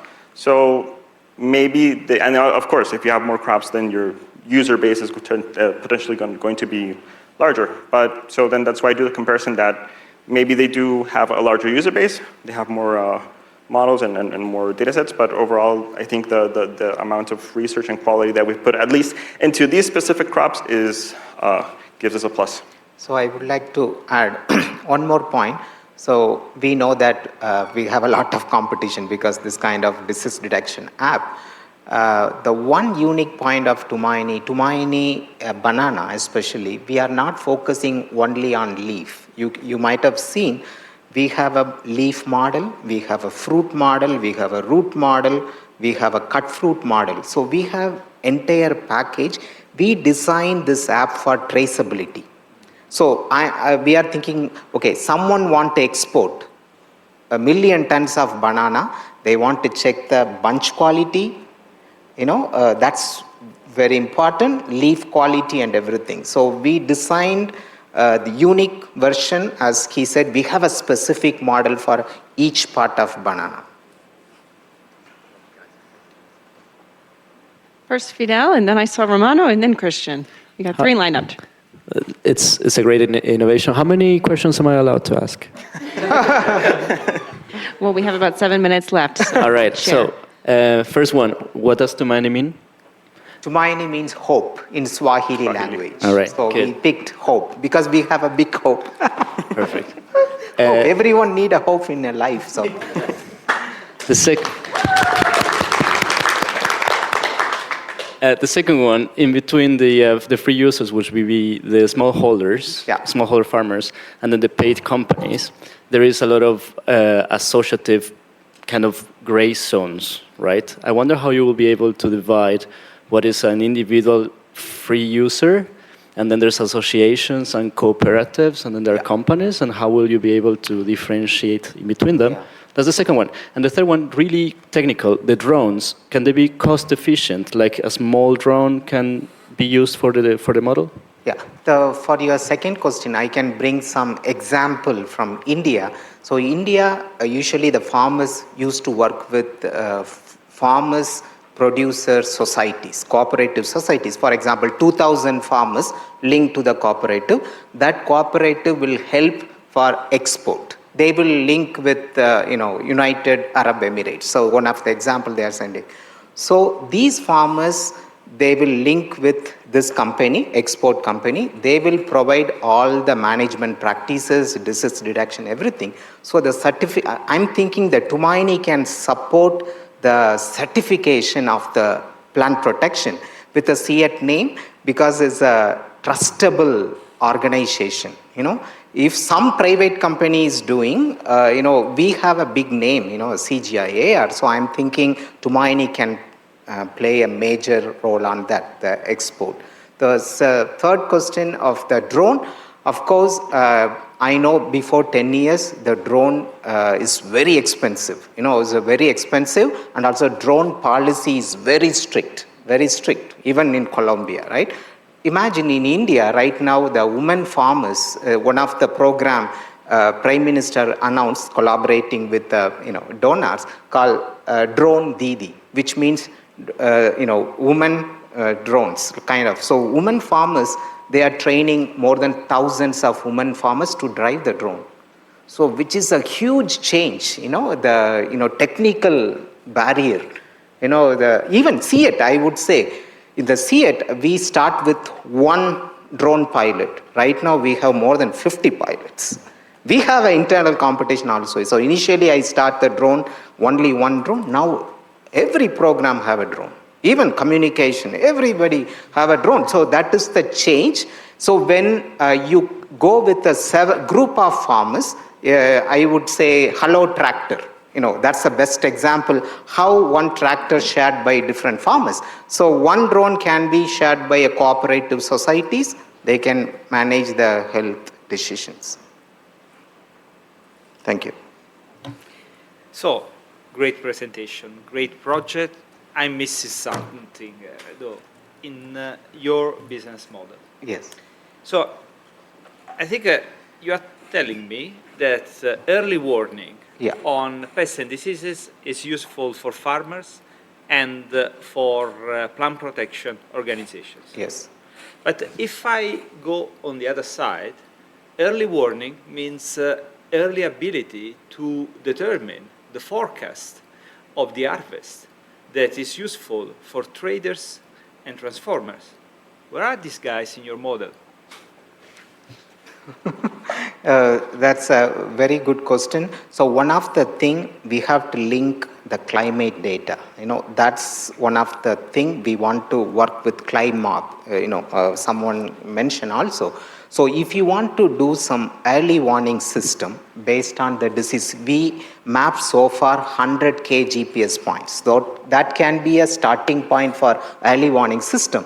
So especially bacterial disease and fungal disease is always attached to the climate. For example, fungal disease. If it's a humid and rainy, the fungal disease will come. So with this 100K GPS point, you can really spot out where the fungal disease is coming, where virus is coming, where bacteria is coming.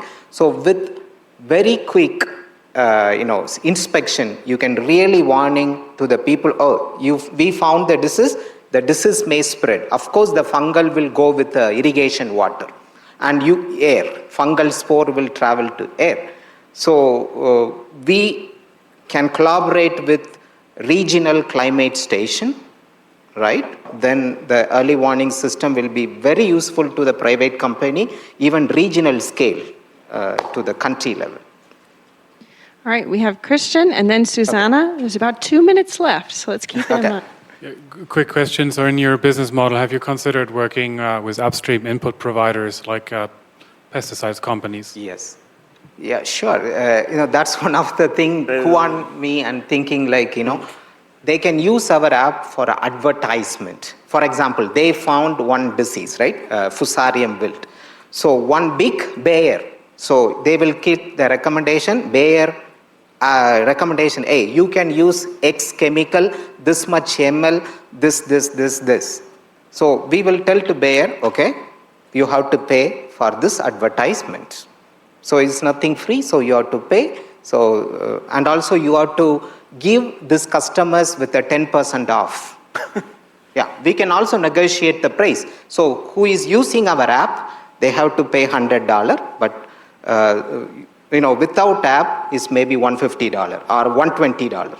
So that way we can attract the people. So many people want to advertise their thing. But initially, we framed this app for non-profit motive. So we denied that kind of advertisement. Even so many tissue culture company, seed system, banana seed system company, they contact me. Michael, can you put our name here to contact? We told no, because we cannot promote any advertisement here because our app is non-profit.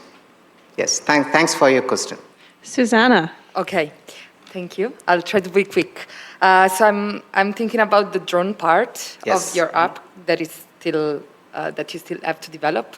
So my question would be like, what do you really need to integrate that part? Have you considered like if the investment of resources, time is actually worth it? Like, is it really like a killer feature that is adding value? Also considering, I don't know, drone regulation across different countries that might vary.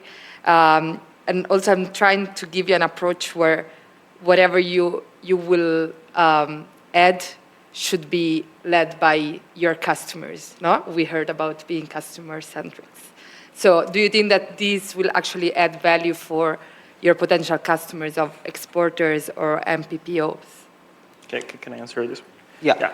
So, please go ahead. Yeah. So, from our experience in developing the app and working and everything, we've had the opportunity to go into the field in many banana producing countries and work, in the field with NPPO officers. And one of the things that we have noticed that normally they have to try to cover a certain number of hectares per day. So hectares, it means, 5, 6, 10 hectares, one person sometimes by foot. So, and if you want to do that just with the app, then that is very limited. Like you still have to walk the field and you have to do everything. So the idea, I think one of the main ideas behind the drones is that you can cover larger areas. And this is something that interests especially, and that's why it's mostly targeted towards large producers, because they are the ones who have like the large farms, and we think those are the potential customers that could be interested in this part and will probably have the resources to pay for them. And also, I would like to add about that precision agriculture is another application of spray. They can spray fungicide and pesticide. So before spray fungicide and pesticide, everyone want to determine economic threshold level. How much percentage of infection in your field, whether you have to spray fungicide or not. It's right now everyone talking about eco-efficiency, organic and everything. So our model can scavenging what is the damage initially, and you can spot out where you can spray the thing, because one plant is big, it will go like a 4 to 5 meter. So you can use for precision agriculture application where you can spray the hormone, where you can spray the fungicide and pesticide. That's another application. Yeah. We're going to go for the last question here because we do have a whole reception worth of questions after. So let's tie it up. Thanks. Well, my question is particularly not for your app, but thinking about the other crops. For example, cacao is planted with banana, right? Nowadays, we have seen plantation with 4,000 hectares. In cacao, that's huge and it's problematic. As well, cacao, for example, pest and diseases control is doing manually. So you need to go tree by tree, looking at all the pods to see which one has been infected by any kind of pest or disease. So have you considered to completed it or maybe make it your application to another crop like cacao? In terms of nowadays, the crops are like multi-crops or something like that. Maybe it's not very clear the question, but imagine that cacao, there is a big need for this kind of application, and as well, it's planted with banana. Yeah, so we already, me and Christian already working for that. Is the right question. We already funded, right? Christian, I wish can say wish us that. luck. It's in the final stage. It'll come next year. Next year, because we already funded for cacao. So that's why I asked the question for you. So we are also adding cacao. Yeah. Well, I'm loving all the connections between our cohort, and I think that's a fantastic note to conclude this Venture Showcase on. So a big round of applause for Tumaini. Guys, If I can have the, and the clicker.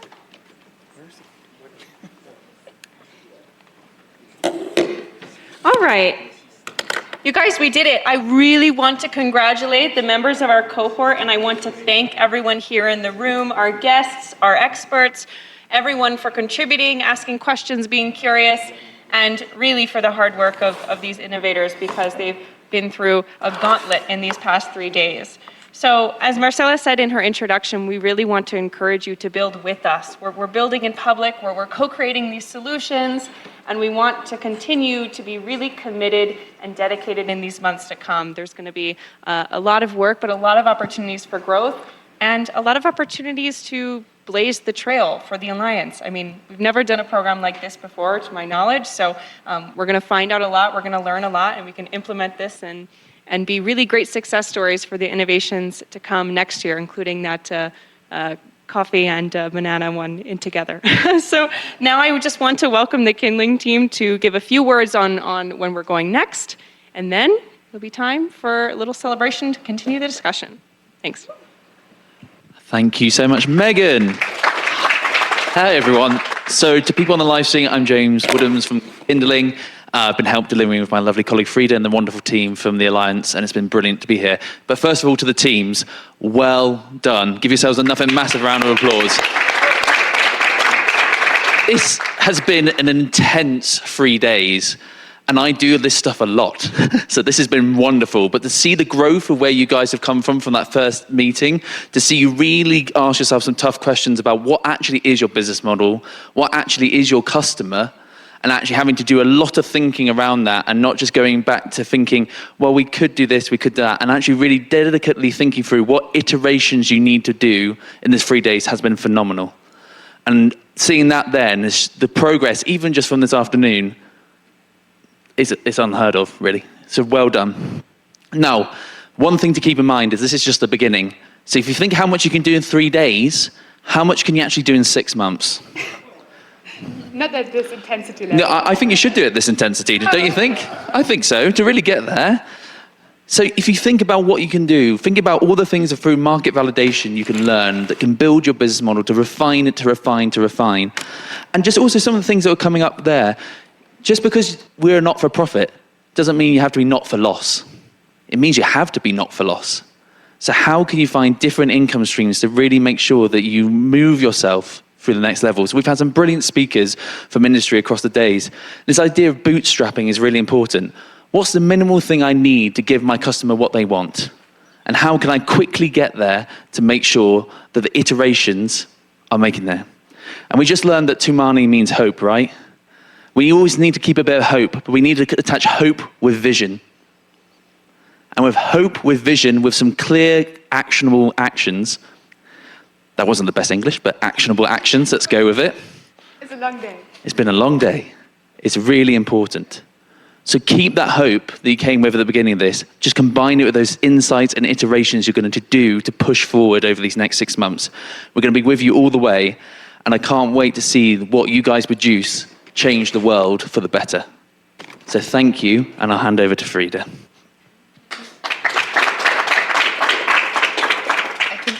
It's really hard to follow that, because that was so good, and James just delivers it with so much energy after such a long week, basically, here in Cali. Palmira, I should say. I would also like to thank all our teams for sharing your vision for the next 6 months with us, and really kind of the hard work over the past 3 days. It was super intense. I know it was challenging, but I hope it has provided a somewhat solid foundation for the next steps to come. And as James has said, this really is just the starting point. I think this bootcamp has been an incredible opportunity to bring the cohort together in person and really build a new community of scientists that are exploring valorization pathways as a tool to sustain and scale the impact of their innovations. And I think I've seen this community at play already. Over the tea break we had in between the pitches, there were already ideas for collaboration, for sharing insights, whether it's from customer conversations about market needs, or now in the audience, teams actually collaborating already. And I think the program will hopefully give you guys a forum to exchange those learnings and maybe even further those collaboration efforts. I think the other thing I want to say is that I encourage you to be even more ambitious. I know you've outlined your ambitions already, but you have such incredibly impactful solutions at your hands that can really change how the agri-food challenges we're all facing can be addressed and, shape society, economy, and the environment. And I think it's kind of our task to encourage you to think creatively about all the different market pathways and market-oriented models that might make this possible and just drive you because, the next 6 months won't be as intense as this, but they will still be challenging, they will still be demanding, and even thereafter, of course, it won't be done. So there's a long journey ahead of you. So hopefully we can keep that ambition and vision alive. Before I end, I'd like to briefly thank Giampiero, who I can't see in this room right now. Oh, he's left already, because I wanted to share how this whole program came about. It all started with a very sneaky LinkedIn message in December 2023, with him suggesting, why don't we run such a program to help CGIAR and alliance scientists bring their ideas to market. And I'm extremely grateful that through this collaborative effort with the A4IP team, we're able to pilot this. And a big thank you to Megan for basically leading this entire program. I think I'd also like to thank Romano and Susanna for providing invaluable insights. Without you guys, none of this would be possible. And I think James has already thanked the innovation ecosystem leaders we had, share their insights, kind of hopefully inspire you for the next steps. But the entire team has been fantastic. The Palmira campus staff has fed us like crazy. I think we're all leaving 3 kilograms heavier. And I think Hannah and Sergio, I also want to thank you for making this bootcamp a success. I don't know whether you're somewhere online or in the back, because this was a lot of organizational effort. Anyways, that's a long, long thank you list, and back over to Megan. All right, I could say thank you 15 more times and it wouldn't be enough. So I will say, quick logistical reminders. If you need information on when your flight is leaving, make sure you refer to the file that we sent in the WhatsApp group. Find us if you need a dinner voucher for tonight. And our drinks are waiting. So thank you, congratulations, and let's go continue the conversation outside.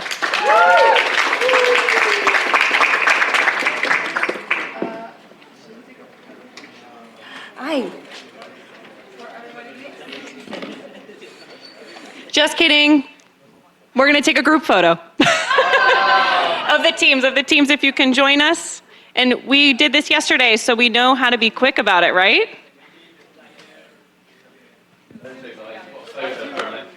No, don't worry. Oh.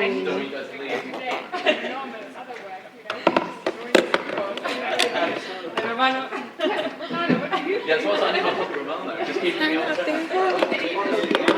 Yeah, here, I'm going to grab the... No, I've got some technology. I need to tell you about it afterwards. Okay, I mean, we need a nicer backdrop. What? We need a nicer... like we need something.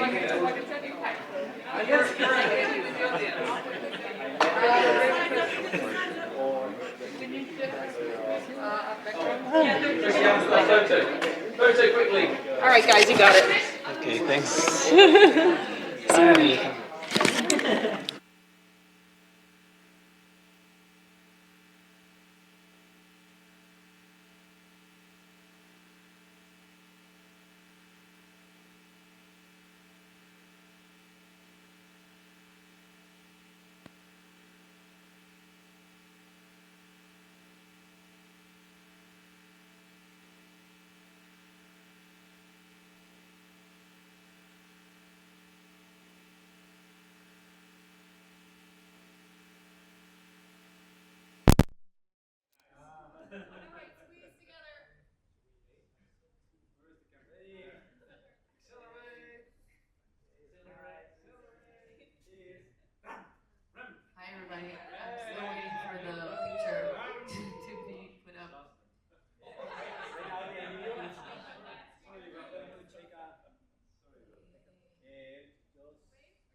in my space.